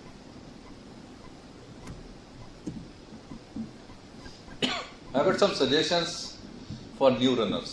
इथे आपले सगळे season runners आहेत, पण new runner साठी suggestion आहे. सर्वात पहिले, are you physically and mentally fit to run? So analyse it. If you are not physically और mentally prepared for running, don't run. अगदी सुरुवात करायच्या अगोदर सर्वात पहिले एका डॉक्टरकडे जा आणि त्याच्याकडून पूर्ण हेल्थ चेकअप करून घ्या. तुमचं वय वर्ष 15 असलं, 18 असलं, 20 वर्ष असलं तरी, कोल्हापूर इन्सिडेंट मधला जो गेलेला व्यक्ती आहे त्याचं वय 32 होतं. तुम्ही म्हणाल 32? हो. तुम्ही रनिंग सुरू करायच्या अगोदर तुमचं हार्ट नाही, सगळा हेल्थ चेकअप करून घ्या. असं होऊ शकतं की तुम्हाला काही आजार असतील, असं होऊ शकतं की तुम्हाला नी मध्ये प्रॉब्लेम असेल, असं होऊ शकतं की पोटामध्ये प्रॉब्लेम असतील. कमीत कमी ते माहिती तर होईल. घ्या निमित्ताने तुमचे चेकिंग होईल सगळे. आणि त्यात जर काही प्रॉब्लेम नसेल तर तुम्ही नेक्स्ट स्टेपला जा. That is preparation. Just don't register for a marathon and run. Prepare your self आणि प्रॉपर ट्रेनिंग घ्या. ॲडिक्वेट रनिंग करा. आपल्याकडे 3 लॉंग डिस्टन्स कॉम्रेड्स आहेत. त्यांचे रनिंगचे प्रॅक्टिस, त्याचे अनुभव ते सांगतीलच. त्यासाठी खूप मेहनत घ्यावी लागते. मग ते 10 किलोमीटर असो किंवा कॉम्रेड असो, आणि ते सिस्टमॅटिकलीच पळायला पाहिजे. तरच तुम्ही सक्सेसफुली ते मॅरेथॉन पूर्ण कराल आणि मॅरेथॉन नंतर मॅरेथॉन पळत राहाल. तुम्हाला एक मॅरेथॉन पळायचे असेल तर काय तुम्ही वॉकही करून येऊ शकता. आणि don't be in a hurry. Don't try to be too quick and try to run too much in short period. that will definitely give you injuries. You may not die, but you will definitely give you injuries. Listen to your body. If your body says की नहीं है, आपल्यासाठी नाही आहे, don't make it an ego. माझे 3 मित्र पळतात म्हणून मलाही पळलंच पाहिजे, जरूर नाही. You are competing with yourself, not with your friends or other runners. Remember that. And take necessary precautions day before and on the race day. Don't party, don't venture around. पुष्कळ लोक रात्रीतून ट्रॅव्हल करून तिथे 5 वाजता पोहोचतात आणि रनिंगला जातात. I don't think that's an appropriate thing. And I have got suggestions for the seasoned runners like you as well. I think this is more appropriate slide in today's forum. First and most important, you are a human being too. तुम्ही सगळे runners आहात, अगदी बरोबर आहे. तुम्ही खूप marathon पळालेले आहात, पळता आहात, लांब लांब डिस्टन्सचे रोजचे प्रॅक्टिस आहे, अगदी बरोबर आहे. पण तुम्ही पण माणूस आहात किंवा बाई आहात किंवा स्त्री आहात. याचाच अर्थ असा की आतापर्यंत सांगितलेल्या गोष्टी या तुम्हालाही लागू होतात. तुम्ही स्वतःही हे सगळे सेफ्टी नॉर्म्स पाळलेच पाहिजे, या सगळ्या गोष्टी केल्याच पाहिजे. तुम्ही पळता गेल्या 6 वर्षापासून किंवा 5 वर्षापासून किंवा 8 वर्षापासून किंवा तुम्ही अमुक मॅरेथॉन केलेले आहेत, हे तुम्हाला इम्युनिटी देत नाही. म्हणजे हे तुम्हाला प्रोटेक्ट करणार नाही. आता मला सांगितलं की तो परत कोल्हापूर इन्सिडन्स 32 वर्षांचा, he recently had done full marathon. He was preparing for Ironman. So, it can happen to anybody. Because you are a seasoned runner does not mean that you can ignore everything. In fact, you should be looking after more. तुमच्यापैकी किती लोकांनी फुल health checkup केलेले आहे? हात वर करा please. Less than 50%. Less than 50%. Okay. तुमच्यापैकी किती लोकांनी गेल्या 2 वर्षात हेल्थ चेकअप केलं? 25%. All other people, 75% should also do. Don't run next marathon without doing health checkup. We don't want any incidents. We don't want to lose our friend. We don't want any bad reputation to our city. We don't want any bad not because you are running in Aurangabad, but bad reputation anywhere. Like you go and run in Delhi, but the reputation is, oh, तो औरंगाबादचा runner होता. Like we say, कोल्हापूरचा runner होता, सातारामध्ये पडला. So get yourself health checkup. कोणाकडे करायचं? तुम्ही कोणत्याही जवळच्या मोठ्या हॉस्पिटलमध्ये जा, सगळीकडे हेल्थ चेकअप प्रोग्राम्स असतात, ते करून घ्या. तुम्हाला मेडिकल प्रॉब्लेम असतील त्याची ट्रीटमेंट जरूर करा. मी म्हटलं तर डायबिटीज, ब्लड प्रेशर, थायरॉइड जे काय असेल ते. मी कधीच म्हणलं नाही तुम्ही रनिंग बंद करा. तुमचे आजार जे असते त्याचे व्यवस्थित ट्रीटमेंट करा, कंट्रोल करा आणि मग पळा. तुमच्या डॉक्टरशी तुम्ही सल्ला घ्या की मी हे इतकं डिस्टन्स पळणार आहे, माझ्या प्री एक्झिस्टिंग डिसीजमध्ये हे अप्रोप्रिएट आहे किंवा नाहीये का मी याच्यात बदलायला पाहिजे. क्वचित प्रसंगी तुम्हाला डॉक्टर सांगतील की बंद करा, पण युजली डॉक्टर तुम्हाला बंद करायला सांगणार नाही. आपले रनिंग गोल्स काय आहेत हे बघायला पाहिजे. पुष्कळ गोष्टीनंतर आपल्याला आपल्या रनिंग गोल बदलावं लागतात. 42 करत होतो, कॉम्रेड करत होतो, पण आता ते माझ्याकडून शक्य नाही. किंवा आता मला जी डॉक्टरांनी काय आजार सांगितले किंवा प्रॉब्लेम सांगितले त्यानंतर मी ते पळण्यापेक्षा मी पळत राहीन. मे बी मी 21 करेन, मी 10 करेन. तुमच्या डॉक्टरशी डिस्कस करा आणि त्यात ऑल्टरेशन करा. There is nothing wrong if you decide to reduce or stop running. It is important that you live, you be alive, rather than you run and die. Another advice for all my running friends, all of you are seasoned runners. Never advise a person to start running without his or her medical checkup. तुमच्याकडे बरेच जण येतील, तुमच्या ओळखीचे नातेवाईक मित्र विचारायला, अरे तुम्ही पळता, आम्ही पण पळतो, कसं काय करायचं सांगा, तुम्ही कसं ट्रेनिंग करता, मग मी पण तुमच्यावर ट्रेनिंगला येतो. धन्यवाद. नका येऊ. पहिले डॉक्टरकडे जा, तुमचं हेल्थ चेकअप करून घ्या, तुम्ही फिट आहात का बघा आणि त्यानंतर या. Because if something goes wrong, त्या व्यक्तीला काही घडलं तर तुमच्यावर तर ब्लेम येईलच, पण तुम्हाला पण नैतिकरित्या ते योग्य वाटणार नाही. त्यामुळे त्याचं कम्प्लीट मेडिकल हेल्थ चेकअप केल्याशिवाय त्याला पळण्याचा सल्ला प्लीज देऊ नका. Some suggestion for organisers as well. So we have come to three things. One is fresh new runners, seasoned runners like you, and organizers. Increase the paramedic support. मागचे विमान हल्ल्या. Resuscitation training for the all volunteers before the event. Okay. I would like to announce something on the behalf of ISA.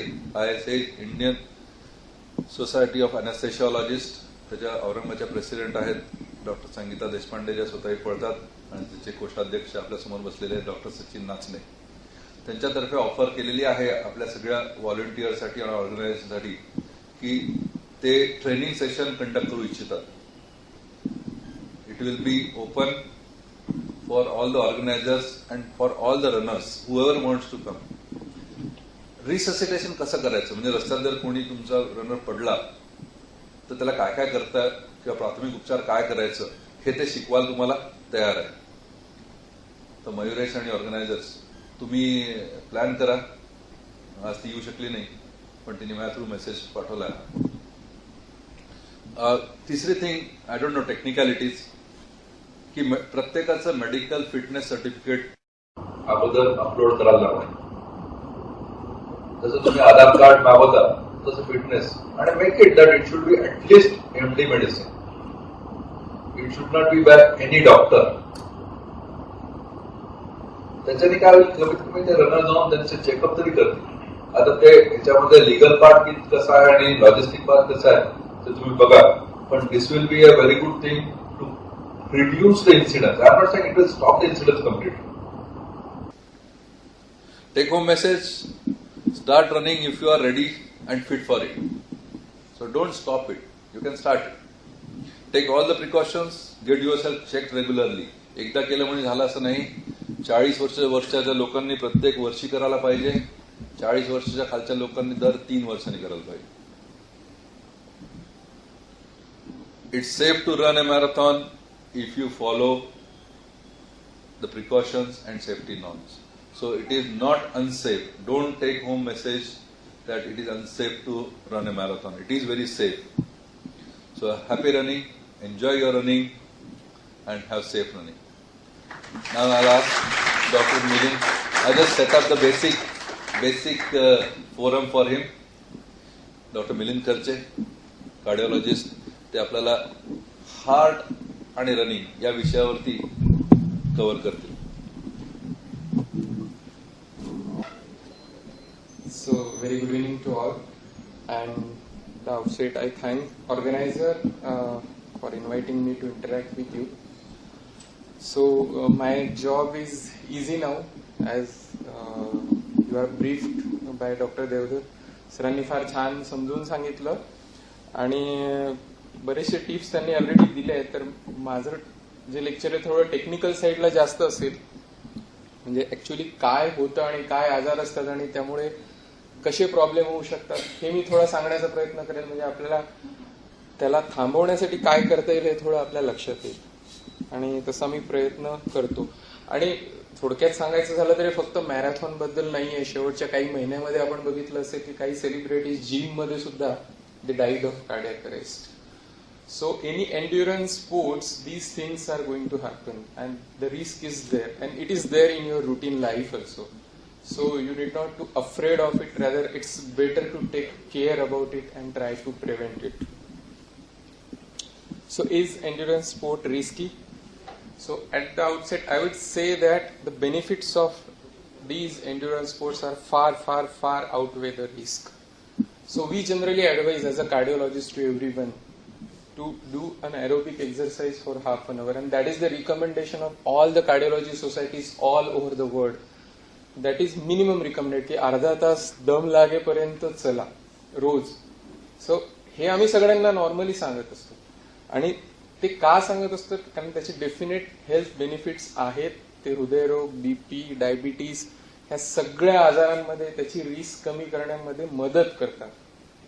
आता प्रश्न येतो endurance sports, म्हणजे जिथे आपण normal recommended पेक्षा जास्त पुढे जातोय. तर ऑब्व्हियसली तुम्ही जेव्हा जास्त एक्सरसाइज करता it has more benefit, but ती करत असताना प्रत्येकाची कॅपॅसिटी वेगवेगळी असते and some risk do come with that. आणि स्पेसिफिकली जेव्हा आपलं इग्नोरन्स त्यामध्ये ऍड होतं तर it goes high. So and training is the other part. सरांनी ट्रेनिंग बद्दल तुम्हाला सांगितलंय.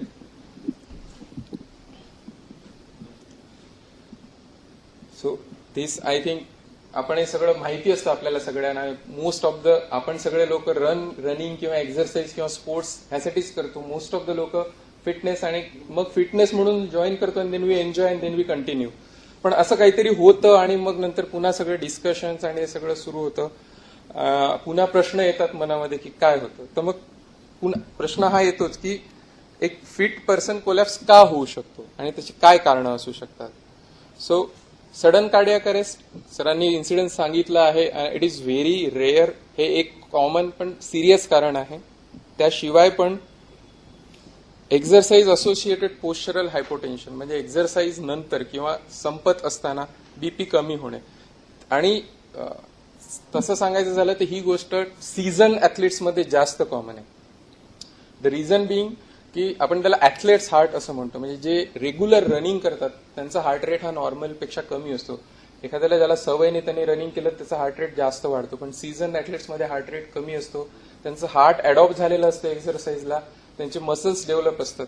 So they need to increase the stroke volume, म्हणजे जो रक्तपुरवठा आहे शरीराला तो वाढवतात. तर कसा वाढवतात तर प्रत्येक बीट्समध्ये हृदय जे रक्त पंप करतं ते त्यांना वाढवावं लागतं आणि त्यासाठी त्यांचे काफ मसल त्यांना मदत करतात. तर तेव्हा जे रनिंग करत असतात तेव्हा ते व्हेनस रिटर्न किंवा जे हृदयाकडे जाणारा रक्तपुरवठा जो आहे तो मेंटेन राहतो.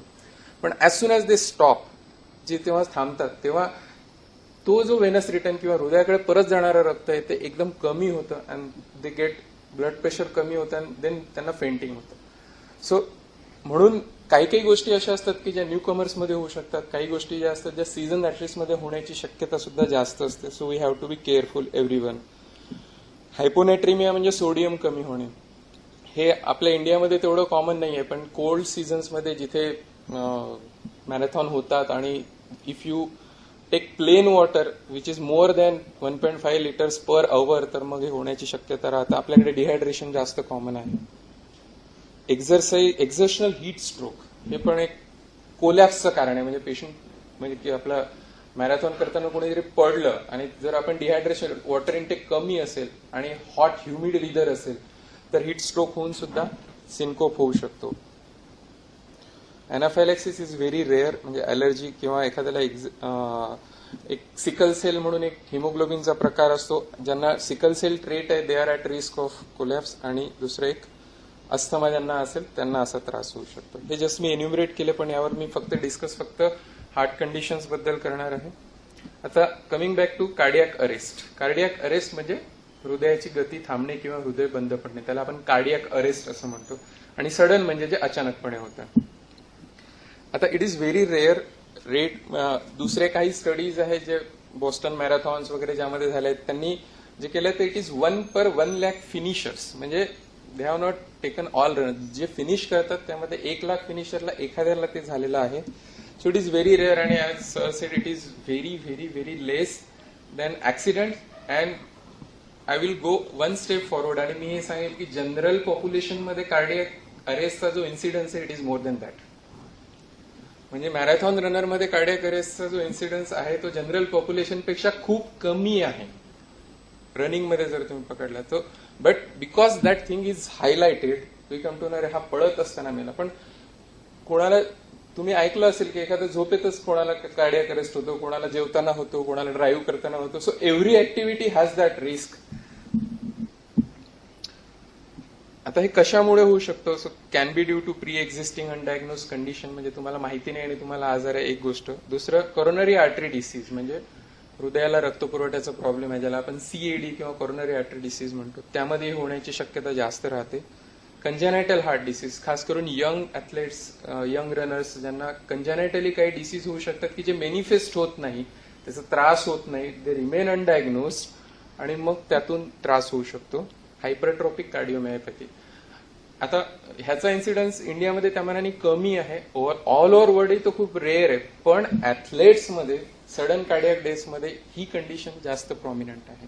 जर हायपरट्रॉपिक कार्डिओमायोपॅथी असेल तर ह्या हायपरट्रॉपिक कार्डिओमायोपॅथी म्हणजे साध्या भाषेत सांगायचं झालं तर काही अनुवांशिक कारणांमुळे हृदयाचे जे स्नायू आहेत ते नॉर्मलपेक्षा जाड असतात आणि त्यामध्ये हृदयाचे ठोके अनियमित होण्याची भीती जास्त असते आणि हा आजार फक्त इकोकार्डिओग्राफीने डायग्नोज केला जाऊ शकतो आणि हा नॉर्मली दुसऱ्या किंवा तिसऱ्या डिकेडमध्ये मॅनिफेस्ट होऊ शकतो, कधी कधी जन्मतःही असू शकतो. पण हा असेल तर अशा लोकांना रनिंगमध्ये कार्डियक अरेस्टची भीती जास्त राहते. मॅलिग्नंट अॅरिथमिया म्हणजे ठोके अनियमित होणे, ह्याशिवाय पण ठोके अनियमित होण्याची कारणं राहू शकतात. म्हणजे हार्ट अटॅक होऊन हार्ट बंद पडणे ही एक गोष्ट झाली आणि हृदयाचे ठोके अनियमित होऊन हृदय बंद पडणे ही एक गोष्ट झाली. आपण कार्डियक अरेस्ट म्हणतो. कार्डियक अरेस्ट आणि हार्ट अटॅक ह्या दोन वेगवेगळ्या गोष्टी आहेत. कार्डियक अरेस्टची बाकी पण कारणं आहेत, जसं इलेक्ट्रोलाइट इम्बॅलन्स, सोडियम पोटॅशियमचे इम्बॅलन्स कमी होणं, बीपी कमी होणं आणि हे जसं मी सांगितलं हायपरट्रॉपिक कार्डिओमायोपॅथी कधी कधी काही काही कंजेनायटल हार्ट डिसीज मध्ये सुद्धा होऊ शकतात. आणि आणखी काही कंजेनायटल कंडिशन आहेत जसं ARVC आम्ही ज्याला म्हणतो अरिथमोजेनिक राईट व्हेंट्रिक्युलर कार्डिओमायोपॅथी, म्हणजे काही काही लोकांना जन्मतःच ठोके वाढण्याची शक्यता असते. अर्थात ते काही टेस्ट न करता कळत नाहीत, पण ऍटलिस्ट जे सीझन रनर आहेत आणि जे लॉंग रनिंग करणार आहेत त्यांनी त्या टेस्ट करून घ्यायला हव्यात. मी ह्यात फार डिटेल जाणार नाही, पण पुढे मला सांगण्यासाठी हे काही टाइप्स ऑफ ऍथलेट्स आपण म्हणतो. यंग ऍथलेट्स म्हणजे ज्यांचं एज 35 पेक्षा कमी आहे आणि मास्टर ऍथलेट्स किंवा अडल्ट ऍथलेट्स ज्याला म्हणतो जे those who are more than 35 years of age. आता ह्यामध्ये हे का डिफरन्शिएट करतोय आपण, कारण ह्याच्यामध्ये कार्डियक अरेस्टची कारणं वेगळी असतात. यंग पर्सनमध्ये कार्डियक अरेस्ट होण्याची शक्यता जसं मी सांगितलं आयदर कंजेनायटल हार्ट डिसीज किंवा कार्डिओमायोपॅथी ही असू शकतात आणि मोर दॅन 35 इयर्स एज मध्ये ती हार्ट अटॅकशी किंवा कोरोनरी आर्टरी डिसीजशी रिलेटेड जास्त असतात. Competitive athletes means those who go for competitive sports or endurance exercise. म्हणजे जसं सरांनी म्हटलं की आपण जेव्हा कॉम्पिटिशन करतो कोणाशी तर वी पुश अवर सेल्स आणि त्या पुशिंगमध्ये हे इव्हेंट सगळे होण्याची जास्त, तर कॉम्पिटिटिव्ह स्पोर्ट्समध्ये हे इव्हेंट होण्याची शक्यता जास्त राहते. And another is a recreational athletes, म्हणजे जसे फनसाठी जे पळतात ज्यांना फक्त एक्झरसाइजसाठी, they don't compete with enemy. पण रिक्रिएशनल ऍथलेट्स ही खूप ब्रॉड टर्म आहे, त्यामध्ये म्हणजे the pushing or the exercise can vary.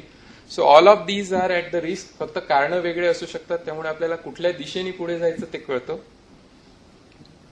तर यंग मध्ये काय हे जे मी सांगितले तुम्हाला, मी आता हे सगळे नावं बोललोय, तर ही सगळी कारणं असू शकतात. ह्याशिवाय कधी कधी काही undiagnosed congenital heart disease, Marfan syndrome नावाचा एक डिसीज असतो ज्याच्यामध्ये उंची जास्त असते, खूप लांब 6 फुटापेक्षा जर कोणाची हाईट जास्त असेल तर त्यांनी मार्फनसाठी इन्व्हेस्टिगेट करून घ्यायला पाहिजे.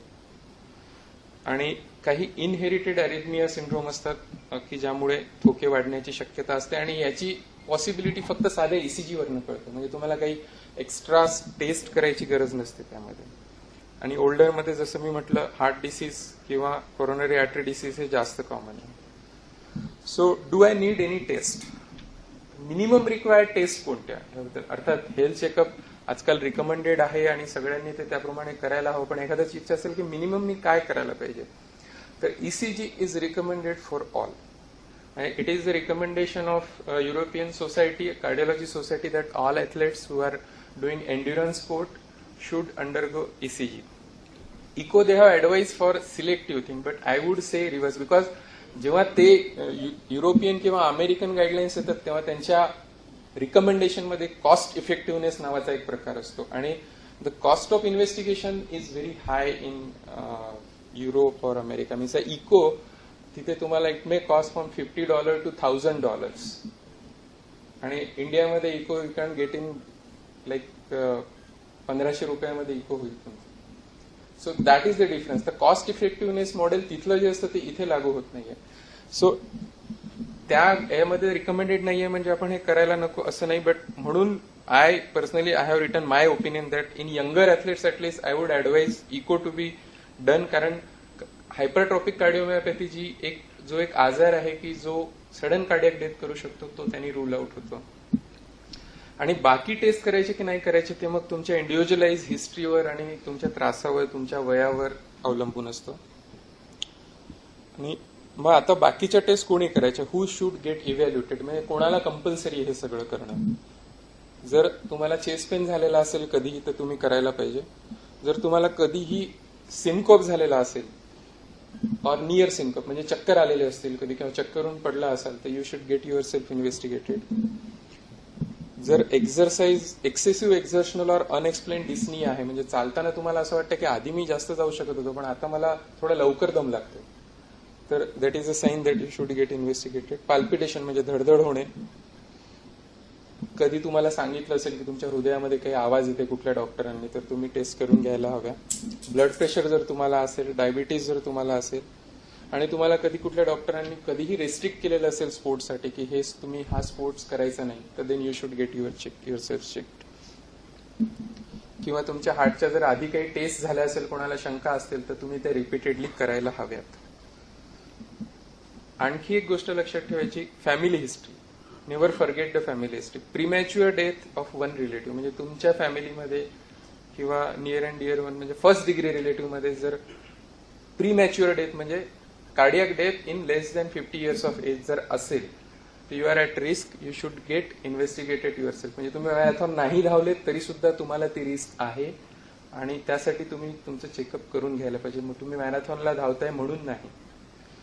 डिसेबिलिटी फ्रॉम हार्ट डिसीज म्हणजे एखाद्याला ज्याला 50 वर्षाच्या कमी वयामध्ये हार्ट डिसीजनी मेजर डिसेबिलिटी झाली आहे तरी सुद्धा. आणि जर तुम्हाला माहिती आहे की तुमच्या फॅमिलीमध्ये काही स्पेसिफिक कार्डियक डिसीज आहेत, जसं एक सांगितलं हायपरट्रॉपिक कार्डिओमायोपॅथी किंवा डायलेटेड कार्डिओमायोपॅथी किंवा कुठलेही अनुवांशिक हृदयरोग जर आहे तर चेकअप करून घ्यायला पाहिजे.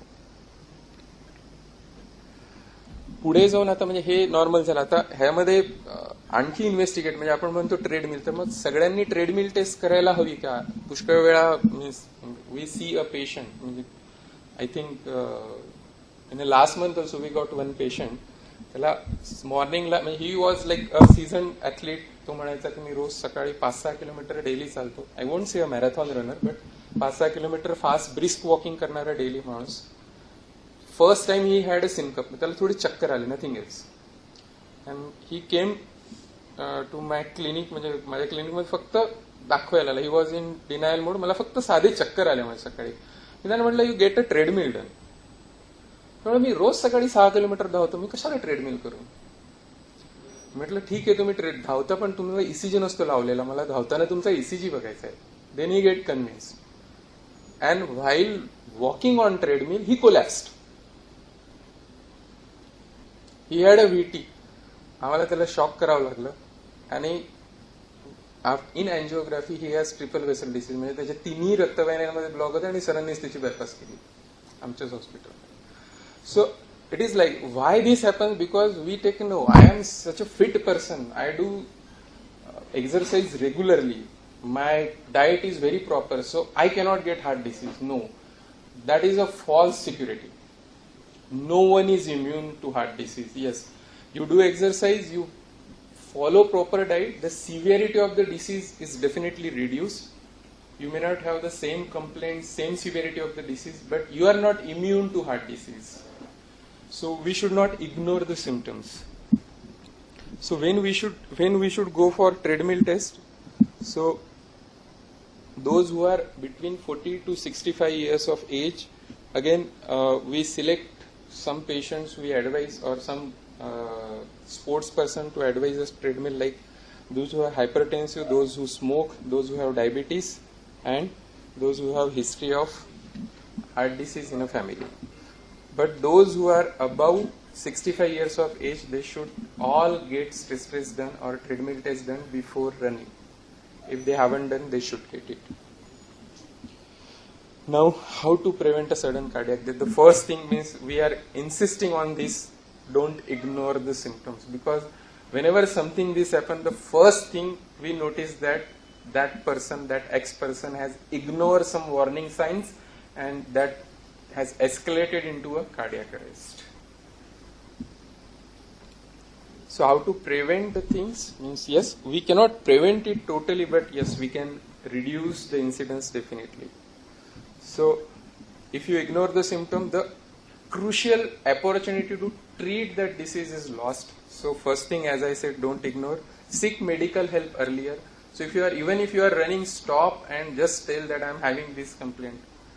Nothing wrong in stopping without finishing if you are not comfortable. You can do it next time.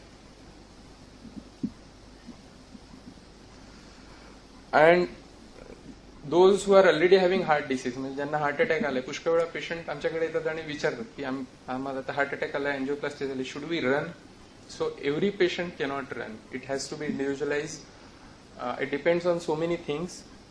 So we allow few patients to do a moderate exercise. Means I won't advise a full marathon to any patient who had a heart disease. Means like 10K running is okay, but a few fit person can go up to half marathon, but you have to be very cautious and you have to investigate like who are allowed, like those who have good heart pumping, more than 50% ejection fraction, normal exercise tolerance. They should get them tested, and there should be no any abnormality on treadmill test or other tests which shows that there is some remaining problem in their blood vessels of the heart. They should get tested for arrhythmia, म्हणजे हृदयाच्या ठोक्यांसाठीची taste झालेली असली पाहिजे आणि त्यामध्ये काही अनियमितता नसली पाहिजे.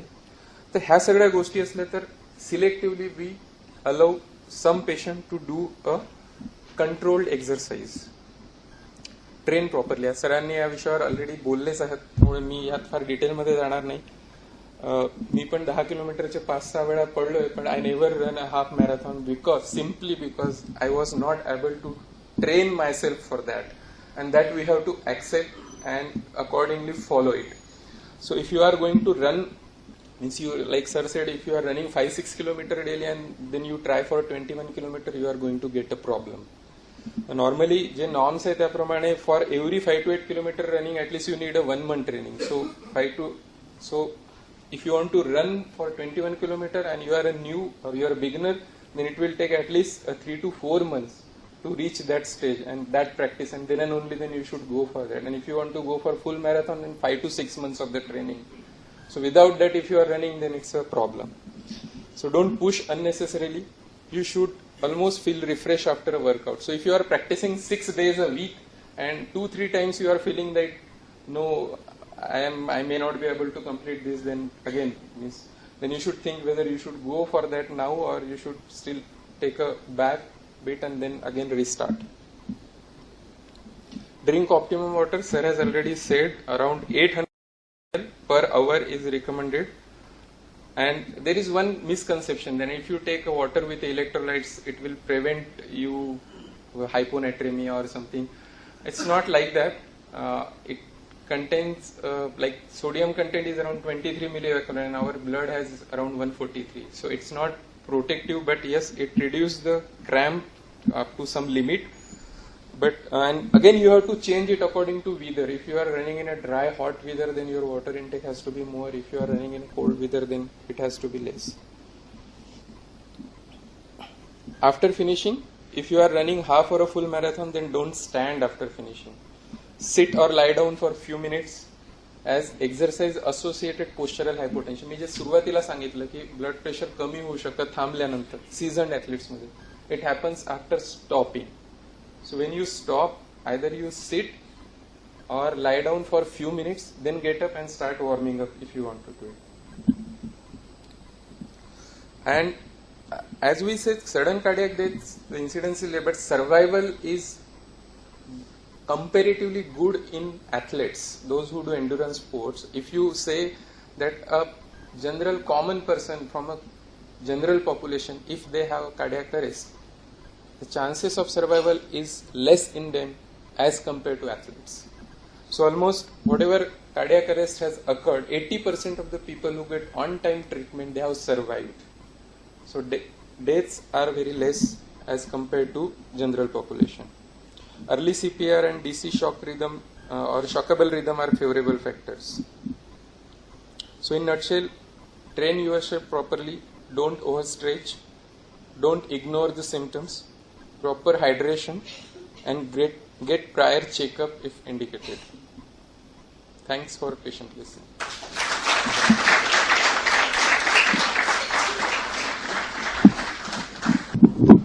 थँक्यू डॉक्टर खर्चे. त्यांनी आपल्याला हृदय आणि रनिंग याच्यावरती व्यवस्थित मार्गदर्शन केलेले आहे. गेले 2 वर्ष आपण बऱ्याचशा मॅरेथॉन मिस केल्या, त्यामुळे कोविड हा आता नॉर्मल झालेलं आहे. म्हणजे कोविड झाला का हा ठीक आहे, होतच असतं. पण कोविडचे काहीतरी आपले स्वतःचे परिणाम आपल्या फुफ्फुसावर आणि शरीरावर असतात. डॉक्टर आनंद निकाळजे त्यातले एक एक्सपर्ट आहेत, म्हणून आम्ही त्यांना इन्व्हाइट केलंय थोडीशी माहिती द्यायला की कोविड झालेला असेल तर त्याचे आणि रनिंगमध्ये काय परिणाम किंवा दुष्परिणाम होतात आणि त्याच्याने आपल्या मॅरेथॉन रनिंगवरती काही बदल करायला पाहिजे का किंवा बंद करायला पाहिजे का, काही चेंज करायला पाहिजे. आनंद निकाळजे. तर मला काय म्हणायचं की बेसिकली कोविडमध्ये मी तेव्हा पण सांगत होतो, लोक खूप पॅनिक झाले होते. कोविड नुसतं फिवर आला तरी लोक पॅनिक होते. ऑलमोस्ट सरांनी सांगितलं की incidence running cardiac arrest during running is very very low. तसंच only 5 to 10% actually population of COVID required hospitalization, and out of which only around 2 to 5% patient actually require oxygen. आणि जसं सरांनी सांगितलं तर मला जेव्हा पत्रकारांचे फोन यायचे ना की किती डेथ झाल्या, म्हणलं किती वाचले का नाही सांगा तुम्ही, किती पेशंट घरी गेले का नाही सांगा, किती पेशंट आयसीयूतले व्हेंटिलेटरचे घरी गेले ह्याच्या बातम्या कमी होत्या, कारण त्यांना किती डेथ झाले ह्याच बातम्या द्यायच्या होत्या. तर निगेटिव्हिटी ही पत्रकारांची खासियत असते, तसं ते झालेलं होतं. तर बेसिकली कोविड हा तसा व्हायरल डिसीज आहे, तर त्याच्यामुळे तो घाबरण्यासारखा अजिबात नाही आहे. सो मी तेव्हा नेहमी म्हणायचो की कोविड 2 प्रकारे आपल्याला अटॅक करतोय. एक आपल्या शरीरावर, पर्टिक्युलर लंगवर, आणि दुसरं आपल्या मेंदूवर, कारण आपण most of the people had phobia of COVID. आणि please remember, as far as the running is concern, I think there is no much problem in running even after you suffered a COVID in last couple of years. So it's a range of severity COVID had. People are asymptomatic. त्यांना म्हणजे काहीच झालं नव्हतं, फक्त report चुकून positive आला. कुणीतरी ट्रॅव्हलिंगला चालला आणि रिपोर्ट पॉझिटिव्ह आला, ते बसले घरात 10 दिवस. तसेच खूप जास्त लोक होते. त्याच्यानंतर माइल्ड सिम्प्टोमॅटिक होते, सर्दी खोकला जो आपल्याला आत्ता पण होतोय तसे होते मोस्ट ऑफ द पीपल.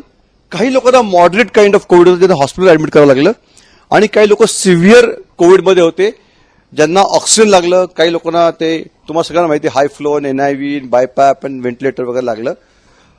तर ह्या लोकांनाच फक्त थोडेसे लॉंग टर्म रिकव्हरीचा टाइम लागला, आणि नंतर खूप सारी ट्रीटमेंट आपण घेतली. म्हणजे सगळे डॉक्टर होते, आम्हाला सांगत होते व्हिटॅमिन C द्या. मी म्हटलं आपण जायकवाडीमध्ये टाकूया, म्हणजे सोपं होईल औरंगाबादचं, पण तसं काय होत नव्हतं. पण अनफॉर्च्युनेटली लोक स्टेरॉइड पण खूप खाल्ले गेले, आणि स्टेरॉइडचे इफेक्ट आपण सगळ्यांनी बघितले. तर स्टेरॉइडमुळे आपल्या मसल्सवर पण खूप परिणाम होतो. त्याच्यामुळे ह्या लोकांना थोडंसं इफेक्ट्स ऑफ ट्रीटमेंट पण जेव्हा आपल्या पोस्ट कोविड आपण विचार करतो, तो विचार करायला पाहिजे असं मला वाटतं. त्याच्यानंतर we have learn new normal after covid or during covid. So आपण व्हर्च्युअल भेटायला लागलो, आपल्या वेबिनार सुरू झाले. मग शाळेतले मुलं घरी झोपत होते, पण ते ऑन करून ठेवत होते, किंवा काय काय सगळं इंटरेस्टिंग न्यू नॉर्म. त्या न्यू नॉर्म मध्ये आता ही 2 वर्षांनंतर आलेली मॅरेथॉन आहे, आणि त्याच्याकडे आपण कसं बघायला पाहिजे. तर जेव्हा तुम्ही मॅरेथॉन किंवा एक्सरसाइज करण्याचा विचार करता आफ्टर कोविड, तेव्हा तुम्हाला काही गोष्टींची म्हणजे कन्सर्न असतो की हाऊ लॉंग यू वेअर सिक, किती दिवस तुम्ही आजारी होता आणि किती सिव्हिअरली आजारी होता. तर तुमच्यातले हार्डली काही लोक ऍडमिट होते, बाकी सगळे मला वाटतं घरच्या घरीच बरे झालेत. आणि सिम्पटम्स काय तुम्हाला एक्सपिरियन्स होत होते, आणि तुमची फिटनेस लेवल बिफोर कोविड काय होती आणि आफ्टर कोविड काय आहे, आणि तुमचं ओव्हरऑल हेल्थ स्टेटस काय आहे. सो ह्या सगळ्या गोष्टींवर तुमचं पोस्ट कोविड एक्सरसाइज, एन्ड्युरन्स आणि मॅरेथॉनचं रनिंग मला वाटतं डिपेंड आहे. आणि recovery after COVID is very individualise. काही लोकांना काहीच झालं नाही, ते चौथ्या दिवशी टकाटक होते. काही लोकांना महिनाभर विकनेस होता, काही लोकांना अजून आहे, म्हणजे तो बहुतेक इम्पॅक्ट आहे, पण तो लोकांना अजून विकनेस होतो, कुठेतरी पाय दुखतो, मला धापच लागते वगैरे वगैरे, आणि असं काही लोकांची रिकव्हरी प्रोलॉंग्ड आहे. पण ती किती जेन्युन आहे ती इव्हॅल्युएट केलीच पाहिजे. तर मला वाटतं all this point, if you are not severely ill, you are mild or symptomatic, you recovered fast, then you actually are normal, healthy individual. You don't have to worry about the COVID and running. So already सगळ्यांनी सांगितलं की हार्टचे symptom तुम्ही neglect करू नका. तसं let your symptom guide you when you are started running after covid. So तुम्ही actually pre conditioning सगळ्यांनी सांगितलंय की तुम्ही कोविड झाला, तुम्ही रिकवर झाले, मग तुम्ही थोडी एक्सरसाइज करायला लागले, चालायला लागले, तर तुम्हाला सिग्नल मध्ये असेल तुमच्या बॉडीकडनं की तुम्हाला दम लागतोय, तुम्हाला काही त्रास होतोय, then don't neglect it. So the longer and sicker you have been, more gradually you should begin or resume your exercise and training of the running. So मनाचा ब्रेक, उत्तम ब्रेक. म्हणजे even when you are running half or full marathon, you have control on your own running. You can break your self, you can stop your self. So मनाचा break, उत्तम break. And if you listen to your body when it whispers, you won't have to listen when it screams. So if you overdo it after even COVID, it can make recovery harder and set you back in progress. So when you are recovering from COVID, probably you had a moderate to severe kind of COVID and you're recovering from it. So if you overstretch yourself, so probably your recovery will become slightly more prolonged. So be gradual. It is also important to make sure that you build rest into training activity. So gradually तुम्हाला build up करा आणि मग marathon करा. It is consensus that at that time you participate as an individualized. It is a individualized, structured, gradual return in a running program. So प्रत्येकाला वेगवेगळ्या प्रकारचं training session करावं लागेल. कुणी फिट असतील त्यांना काही लागणार नाही, कुणी सिक असतील त्याला थोडं स्लो करायला लागेल. So it is individualised.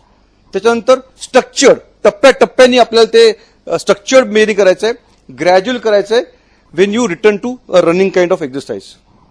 त्याच्यानंतर लॉंग कोविड सिंड्रोम मध्ये बराच होता, जे पेशंट रिकवर झाले त्यांना. तो सिंड्रोम म्हणजे काय होता की ऑलमोस्ट 12 आठवड्यानंतर पण तुम्हाला खूप एक्झॉस्टिव्ह विकनेस आहे, फटिक आहे, तुम्हाला दम लागतो आहे, तुमचे धडधड छातीत होत आहे, पाल्पिटेशन होत आहे, चेस्ट पेन होत आहे, तुम्हाला टायटनेस होत आहे, तुमचं कॉन्सन्ट्रेशन होत नाही, तुम्हाला कॉग्निटिव्ह जरा प्रॉब्लेम आहेत ब्रेनचे, त्याला ब्रेन फॉग म्हणतात तसे आहेत, किंवा तुमचं अजून तुम्हाला चव लागत नाही आणि वास येत नाही आहे आणि तुम्हाला हातपाय दुखतायत. तर this is a long COVID syndrome आणि काही लोकांना तो रिअली होता. अशा लोकांमध्ये तुम्हाला स्लाइटली थोडंसं कमी स्लोली तुम्हाला ग्रॅज्युअली बिल्डअप करून तुमचं रनिंगचं टार्गेट किंवा ट्रेनिंग सेशन अटेंड करायला पाहिजे.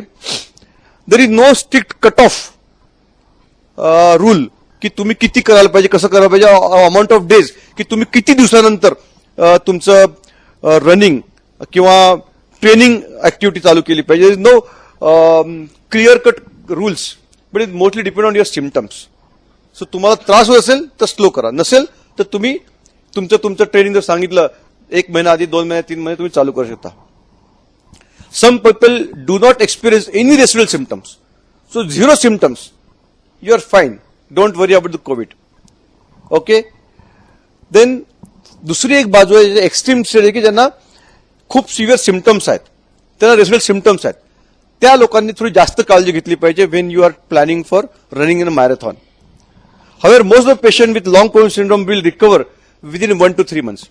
इनफॅक्ट आम्ही बघितले की खूप लोकांनी स्कॅन केले है ना, सिटी स्कॅन लाईन लावून त्या सगळ्यांचे स्कॅन जवळपास नॉर्मल झाले after 3 to 6 months. Okay, so it is a complete recoverable disease. Very few patients actually had some kind of residual kind of symptoms, but almost we have seen recovery of almost all our recovered patients within 3 to 6 months. So remember, if don't worry about the COVID, you are recovered completely if you don't have any symptoms. So it is recommended that you start slowly, start with walking and then start with brisk walking and then running. So it's a gradual process of training yourself. Go slow on training if you are symptomatic COVID patient, and probably those who are having prolonged symptoms like fatigue, chest pain, दम लागतोय, shortness of breath होतोय, joint pains होत आहेत, and other काही kind of symptom which limit your activity and should be taken into account. तर अशा काही तक्रारी असतील तर you go slow and of course you should take consultation from your doctor. So हा रूल ऑफ 10 आहे. 10 म्हणजे काय? तुम्ही रोज 10%नी दर 10 दिवसाला 10% तुमची एक्सरसाइज वाढवा. तर सिम्पल काइंड ऑफ स्ट्रक्चर वे की तुम्हाला कोविड झाला होता, सिरियस कोविड झाला होता किंवा तुम्ही रिकव्हर होताय तुम्हाला, तर तुम्ही 10 दिवसांनी 10% तुमची एक्सरसाइज वाढवा. So you will be fit within some time.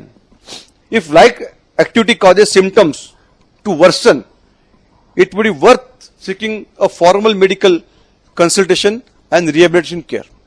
खूप ठिकाणी पोस्ट कोविड रिहॅबिलिटेशन सेंटर्स आहेत किंवा US आणि UK मध्ये ते सेंटर्स आहेत आणि त्यांच्या तशा कार्डिओलॉजीचे सेंटर्स आहेत की जिथे ते कोविड पेशंटला रिकव्हरीचे प्लॅन देतात आणि रिहॅबिलिट करतात. तर आपल्याकडे तसे नसले तरी we are all there to help you in post covid recovery phase. So do you require medical consultation? If you are fit and fine, you are asymptomatic, you recovered without any problem after COVID, actually medical test, routine medical consultation for COVID is not required. But those who are having cardiopulmonary symptoms, ज्यांना Covid नंतर दम लागतोय, श्वास घ्यायला त्रास होतोय, छातीत दुखल्यासारखं वाटतंय, खूप खोकला येतो पळाल्यानंतर, श्वास घ्यायला त्रास होतोय, अशा लोकांनी निश्चितपणे मेडिकल कन्सल्टेशन फिजिशियनकडनं आणि कार्डिओलॉजिस्टकडनं केलं पाहिजे. ऍक्च्युली तुम्हाला माहिती कोविडनी सगळ्या सिस्टीमवर अफेक्ट केला असं आपण म्हणत होतो. ऍक्च्युली मेनली तो लंग्सवर अफेक्ट करत होता, काही वेळा त्यांनी इतर ऑर्गन्सवर पण आक्रमण केलं होतं. त्याच्यामुळे एकदा फिजिशियनकडे चेकअप करून जर तुम्हाला ते सिम्पटम्स असतील तर तुम्ही निश्चितपणे मेडिकल चेकअप केलं पाहिजे असं माझं मत आहे. So that's all about post covid marathon running. So by and large it is very safe to run if you are having a mild or asymptomatic COVID. And if you had moderate to severe COVID, you have structured gradual activity training which will lead to you complete marathon running safely. This is what I wanted to say. Thank you.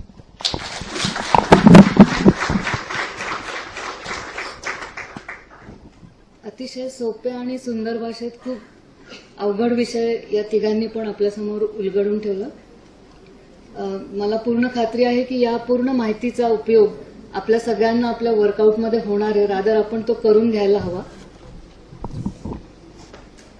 कोणाला काही प्रश्न असतील, मला माहिती आहे खूप जणांना प्रश्न असणार आहे, तर तुम्ही या तिघांनाही विचारू शकता. मी तिन्ही पॅनलिस्टना रिक्वेस्ट करते की त्यांनी मंचावर यावं. फक्त एक रिक्वेस्ट आहे सगळ्यांना की त्यांनी पर्सनलाइज्ड क्वेश्चन्स विचारू नये. काही जनरल असतील तर ते प्रश्न नक्की विचारावे. असं लक्षात येतं की मेनली मुंबई मॅरेथॉनमध्ये जेव्हा आपण पाहतो की 21 किलोमीटर पळाल्यानंतर की त्याला थोडासा ताप आल्यासारखं फिलिंग येतं त्या रनरला. बरेच जण बोलतात की बाबा थोडं ताप आल्यासारखं वाटतं. What can be the reason for this? Is there any problem of this cover? जो आपण घाम घेतो तो घाम हवेने वाळतो, इव्हॅपोरेट होते आणि जेव्हा इव्हॅपोरेट होतं त्या शरीराचं टेम्परेचर कमी होतं. पण आपल्या शरीरामध्ये नॉर्मल मेकॅनिझम आहे टेम्परेचर कमी करण्याचं, ते घाम येऊन घाम वाढणे. आपण जेव्हा 21 किलोमीटर किंवा 42 किलोमीटर पळतो किंवा किती पळतो त्या शरीरामध्ये खूप हीट जनरेट होत असते आणि म्हणून खूप घाम येत असतो आणि खूप तरी टेम्परेचर कमी होत असतं आणि म्हणून जर पळणं संपल्यानंतर शरीर गरम लागणं हे नॉर्मल आहे. त्याच्यामध्ये एक पॉईंट मी तुम्हाला याच्या अनुषंगाने सांगू इच्छितो की तेवढ्यासाठी तुम्ही पळत असताना भरपूर पाणी पिणं जरुरी आहे. त्याचं कारण आहे की तुमच्या शरीरातलं टेम्परेचर किंवा हीट जी असते जनरेट झालेली ती एकाच प्रकारे बाहेर पडते आणि ती म्हणजे घामाद्वारे. तुमच्या शरीरामध्ये पाणीच नसेल, डिहायड्रेटेड असाल तर घाम येईल का? नाही येणार. आणि घाम आला नाही तर बॉडी टेम्परेचर खूप जास्त वाढतं, जे घातक होऊ शकतं. कारण तुम्ही पळाल्यामुळे एक तुमच्या शरीरामध्ये ऍसिडोसिस, इतर प्रकारचे केमिकल्स बनतात, तुम्ही डिहायड्रेट झालेले असतात आणि तुमचं ताप टेम्परेचर खूप वाढलेलं असतं. शरीराचे परिणाम तुमच्या मेंदूवर, हृदयावर, किडनीवर, तिन्हीवर खूप वाईट प्रकारे होतो. त्याच्यासाठी पळताना पाणी पिणं आवश्यक. पण ते फिलिंग येतं की आपलं अंग गरम झालेलं आहे, ऍक्च्युअल गरम असतं.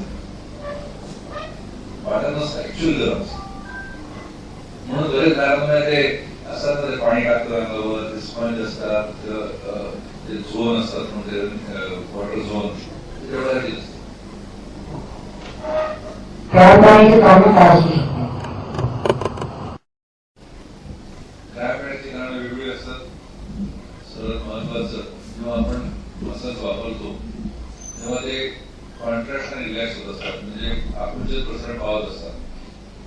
त्यामुळे तुम्ही जेव्हा ट्रेनिंग करता त्या ट्रेनिंग मध्ये त्यांचे आकुंचन प्रसारण होण्याची प्रक्रिया चालू राहते आणि ते ट्रेन झालेले असतात. पण तुम्ही जर तुमच्या प्रॅक्टिसमध्ये ट्रेनिंग दिलेलं नसेल त्याला, तुम्ही रोज 6 किंवा 7-8 किलोमीटर पळताय, पण तुम्ही 21 किलोमीटर पळायला लागतात, तर तुमचे ते मसल त्या ट्रेनिंगपेक्षा जास्त वेळा कॉन्ट्रॅक्ट आणि रिलॅक्स होतात. आणि एक स्टेज येते की जेव्हा ते कॉन्ट्रॅक्टेडच राहतात, म्हणजे ते रिलॅक्स होतच नाही. तर एक कारण आहे इनएडिक्वेट ट्रेनिंग. Number 2 electrolyte imbalance. म्हणजे आपल्या शरीरात जे मसल कॉन्ट्रॅक्ट होतात, जे रिलॅक्स होतात, त्याच्यामध्ये पूर्णपणे इलेक्ट्रोलाइट्स ते कारणीभूत असतात. आपल्या शरीरामध्ये सोडियम पोटॅशियम यांची कमी जर असेल तरी त्याच्यानी मला ठेवायची शक्यता जास्त राहते. नंबर 3 अनएक्सपेक्टेड पेस. म्हणजे तुम्ही एक रेग्युलर पेसनी पळता आहात, पण अचानकपणे तुम्ही जास्त पेसनी पळायला लागली जी तुम्हाला नेहमीची सवय नाही, तर तुमची मसल जास्त वेळा कॉन्ट्रॅक्ट रिलॅक्स होतात आणि एक स्टेज येते की ते फटीग होतात आणि त्याच्यानंतर तुम्हाला क्रॅम्प येतात. बेसिकली क्रॅम्प म्हणजे मसल रिलॅक्स होत नाही, तो कॉन्ट्रॅक्टेड राहतो आणि मग तुम्हाला थांबावं लागतं. मसल कॉन्ट्रॅक्ट झालं, श्वासामध्ये गेले, बसा, त्याला सोडू नका, त्याला कॉम्प्रेस करा, रिलॅक्स करा आणि थोड्या वेळाने परत तुम्ही ऍक्टिव्हिटी चालू करू.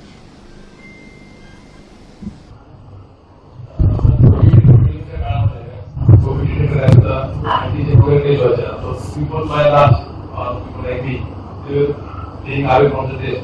असेल कोण आपल्याला असेल आपल्याला असं वेगवेगळं आहोत काही जसं दुष्परिणाम कशा टेस्ट करायचं. Simple logic people apply the testing done for the arms. There may be some blockages. If I get tested, what the blockage will be, then grafting, and the chain will continue. After doing so, first opening the creatinine. तर हे खूप धोकादायक आहे. त्याला कारण सगळ्यात महत्वाचं मी हे सांगेल की हृदयरोग कधी, कसा आणि कुठल्या रूपात प्रगट होईल हे सांगता येत नाही. काही लोकांना छातीत पण दुखत नाही, थोडस घाबरल्यासारखं होतं, घाम येतो आणि बस बाकी काही त्रास होत नाही. काही लोकांना जोरात छातीत दुखतं, खूप त्रास होतो. काही लोकांना छातीत दुखून बीपी कमी होतं, तर काही लोकांना डायरेक्टली कार्डियाक अरेस्ट होतं. काहीच वेळ मिळत नाही, म्हणजे हॉस्पिटलमध्ये किंवा हॉस्पिटलच्या जवळ असून कोणी सोबत असून पण काही करतायत. वी हॅव सीन इन्सिडेंट्स की डॉक्टर्स मध्ये सुद्धा की डॉक्टर्स फ्रेंड सगळे सोबत आहेत आणि it happened and they cannot do anything. तर हे जे सरप्राइजेस मिळतात हे टाळता येतात जर आपण चेकअप केलं आणि काही असेल आणि त्याला ट्रीट केलं, तर अशा प्रकारचे सरप्राईज मिळण्याची शक्यता कमी राहते. कारण ह्या सगळ्या गोष्टी तेव्हाच होतात जेव्हा काहीतरी त्रास. अर्थात हृदयरोग हा काही एकदम 2 मिनिटात होण्यासारखा आजार नाहीये. त्याचे जे असं काही ना काही जर आपण टेस्ट केला त्यातनं आपल्याला कळतं आणि गरजेचं नाहीये की तुम्हाला प्रत्येक वेळेला एन्जिओग्राफी किंवा एन्जिओप्लास्टी किंवा बायपास लागेलच म्हणून. मेडिसिन्स हा खूप महत्वाचा भाग असतो हृदयरोगाच्या ट्रीटमेंटमध्ये आणि तुम्हाला इनिशियल पिरियडला जर तुम्ही डिटेक्ट केलं आणि मेजर काही ब्लॉकेजेस नसतील आणि तुम्हाला रिस्क फॅक्टर असतील, डायबिटीस आहे, बीपी आहे, फॅमिली हिस्ट्री आहे आणि तुम्ही वेळेवर जर ट्रीटमेंट चालू केली तर कदाचित तुम्ही एन्जिओप्लास्टी आणि बायपास टाळू पण शकता. पण तुम्ही जर टेस्टच केले नाही तर मग डायरेक्टली त्रास होऊन मग त्याला तुम्हाला सामोरं जावं लागतं. अनुभव असा आहे की जे लोक टेस्ट करायला टाळतात त्यांना डेफिनेटली काहीतरी प्रॉब्लेम असतो आणि ते end up with sudden major event.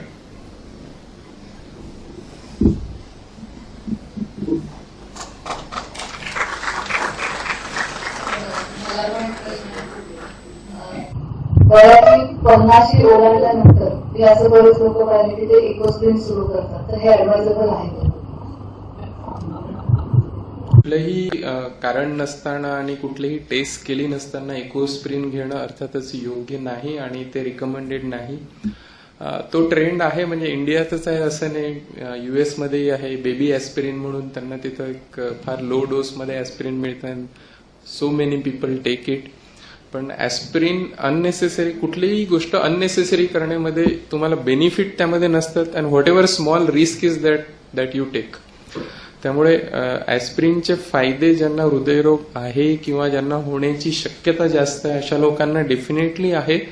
पण ज्याला दुसरं काहीच त्रास नाहीये, रिस्क फॅक्टर नाहीये, त्यामध्ये इकोस्प्रिन काही कारण नसताना घेऊ नये. कारण अर्थातच ते तुम्हाला 1-2 दिवस घ्यायचं नसतं तर आयुष्यभर घ्यायचं असतं आणि त्यामुळे काही ना काही साईड इफेक्ट होण्याची शक्यता त्यामध्ये राहते.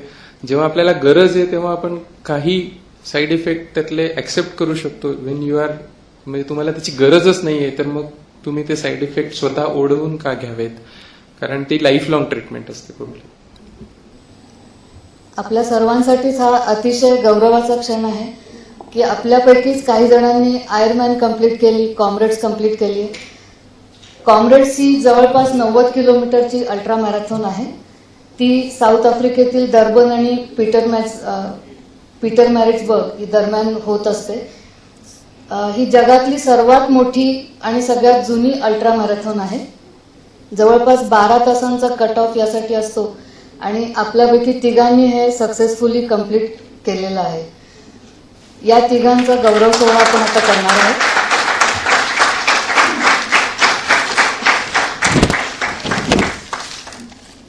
सगळ्यात पहिल्यांदा मी माधुरी निमजेंना समोर बोलवते. माधुरी निमजेंना सगळेजण आपण ओळखतो.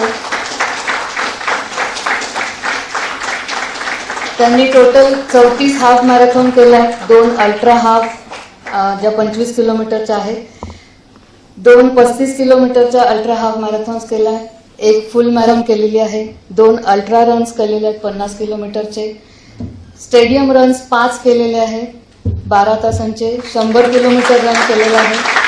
कॉम्रेड्स 2022 90 किलोमीटर्सची कंप्लीट केलेली आहे.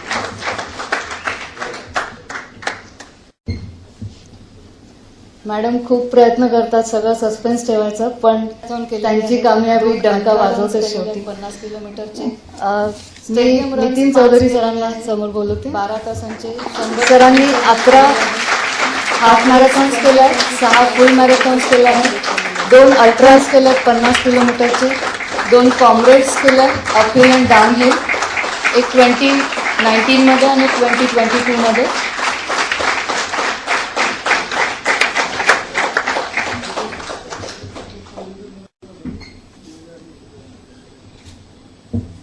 आपले तिसरे कॉम्रेड्स फिनिशर आहेत अजित गुले सर. डॉक्टर अजित गुलेंना आपण खूप चांगलं ओळखतो. सरांची लिस्ट खूप मोठी आहे. त्यांनी 23 half marathon, 1 ultra half marathon 25 किलोमीटरची, 13 फुल मॅरेथॉन्स, 3 अल्ट्रा रन्स 50K, 75 किलोमीटरचा एक रन केला आहे. अजित गुले सर. डॉक्टर अजित गुले 12 तासांचे 4 रन सरांनी कंप्लीट. सरांची लिस्ट खूप मोठी आहे. मी नितीन चौधरी सरांना रिक्वेस्ट करते की त्यांनी त्यांचा अनुभव सगळ्यांना सांगावे. 13 फुल मॅरेथॉन्स, 3 अल्ट्रा रन्स. हे रनिंग जी मला जे शिकवली आहे औरंगाबादने शिकवलेली. मी ॲक्च्युअल बुलढाण्याहून 2012ला आलो इथं. मला रनिंगमधलं ABCD पण माहीत नव्हतं.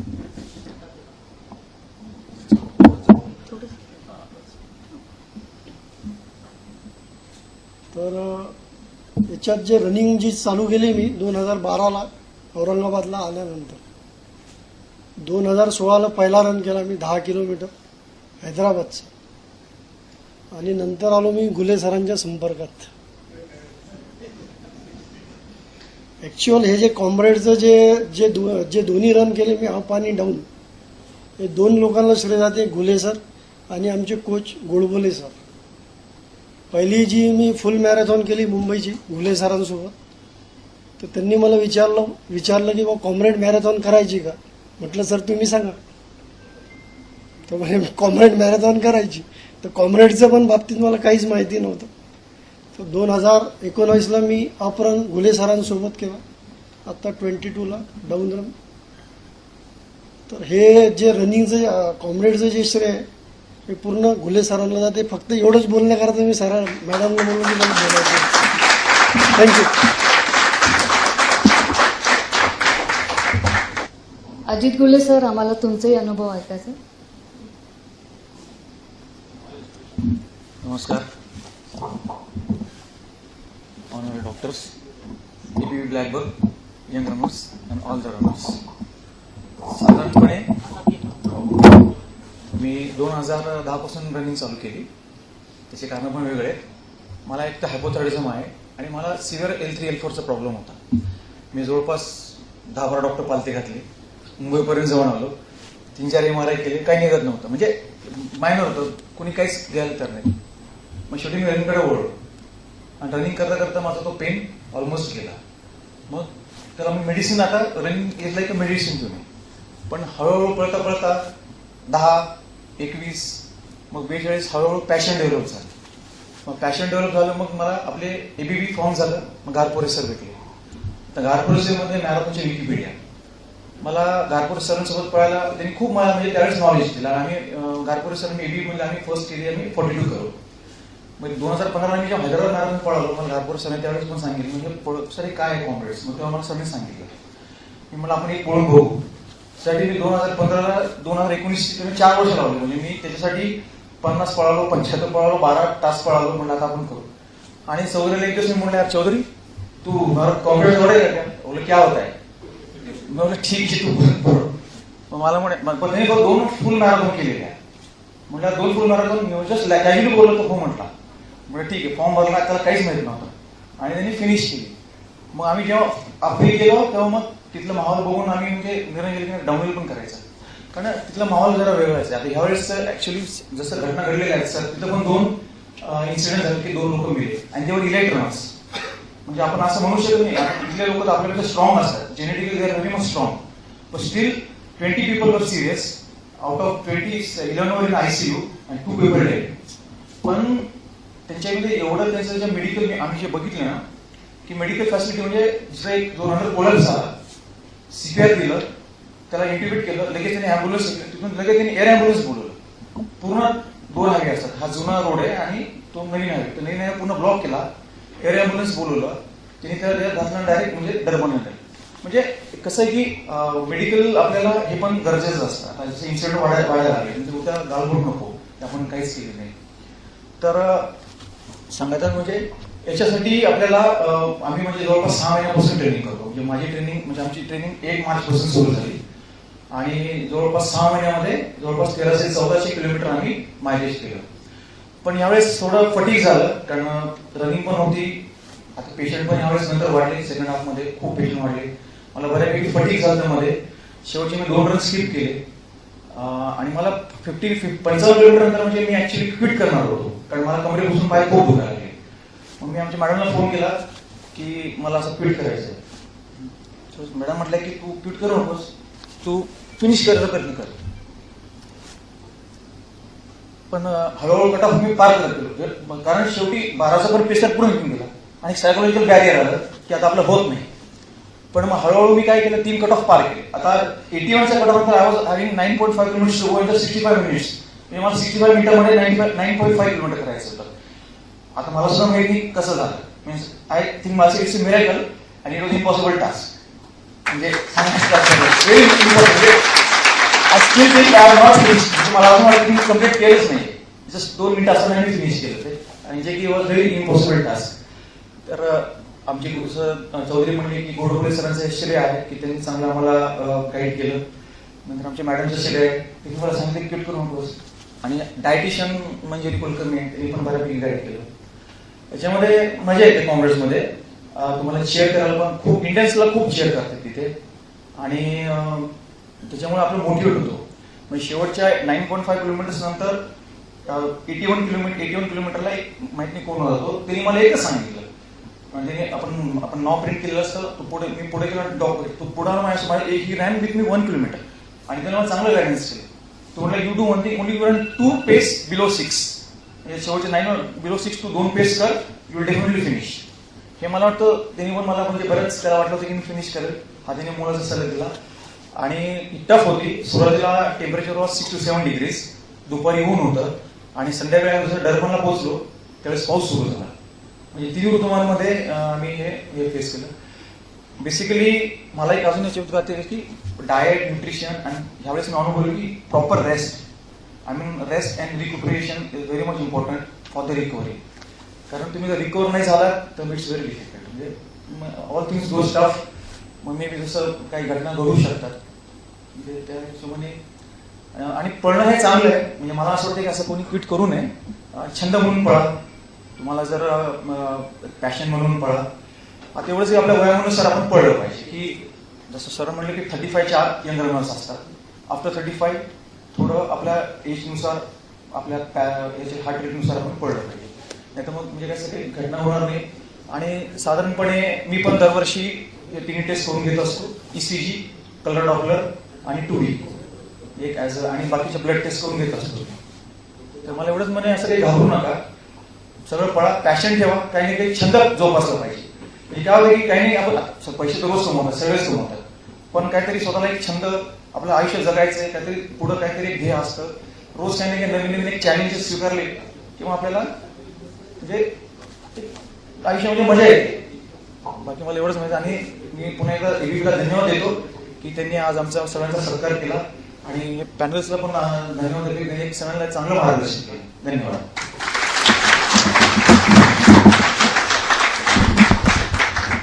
आजच्या या कार्यक्रमाच्या पार्श्वभूमीवर मी एक गोष्ट सगळ्यांना सांगू इच्छिते एबीबीच्या वतीने, की आजपर्यंत ही 5वी मॅरेथॉन आहे, 5वा इव्हेंट आहे एबीबीने ऑर्गनाईज केलेला.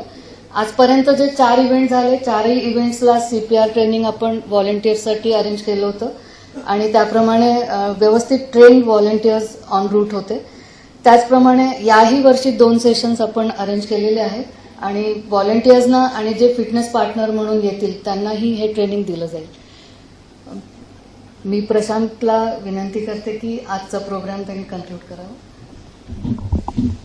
अजून एक गोष्ट इथे सांगावीशी वाटते की आपल्याला आनंद देवधर सरांनी एक स्लाइड दाखवली होती ज्याच्यामध्ये जे आपले डॉक्टर, मेडिकल पार्टनर्स जे आहेत ते त्यांच्या रिस्कवरती मेडिकलचा प्लस बँड घालून रन करत असतात.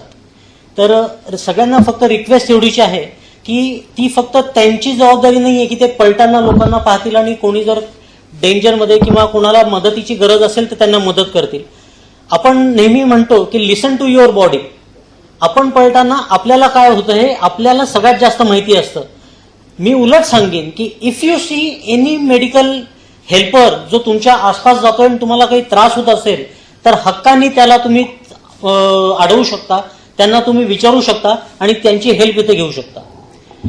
आज आपल्याकडे जे आपले 3 पॅनलिस्ट इथे आलेले आहेत, आपले ओन आनंद,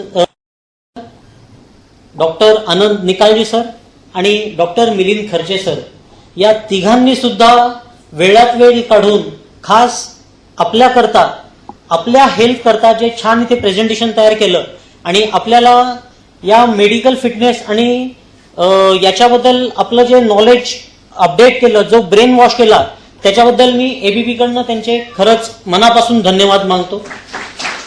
आणि याचबरोबर सर्व रनिंग कम्युनिटीकडनं त्यांना ॲश्युरन्स देतो की आम्ही डेफिनेटली या गोष्टीला सिरियसली घेऊ. ज्या ज्या टेस्ट सांगितलेल्या आहेत, जेवढ्या मिनिमम आहेत, ज्या आम्हाला नक्कीच शक्य आहेत, त्या आम्ही डेफिनेटली इथे करू. तसेच इथे उपस्थित असलेले आपले सगळे तिन्हीच्या तिन्ही आपले स्वतःचे कॉम्रेड्स रनर ज्यांना आपण आज घरचा आहेर केला, त्यांचे सुद्धा मी मनापासून अभिनंदन आणि आभार दोन्ही इथे व्यक्त करतो.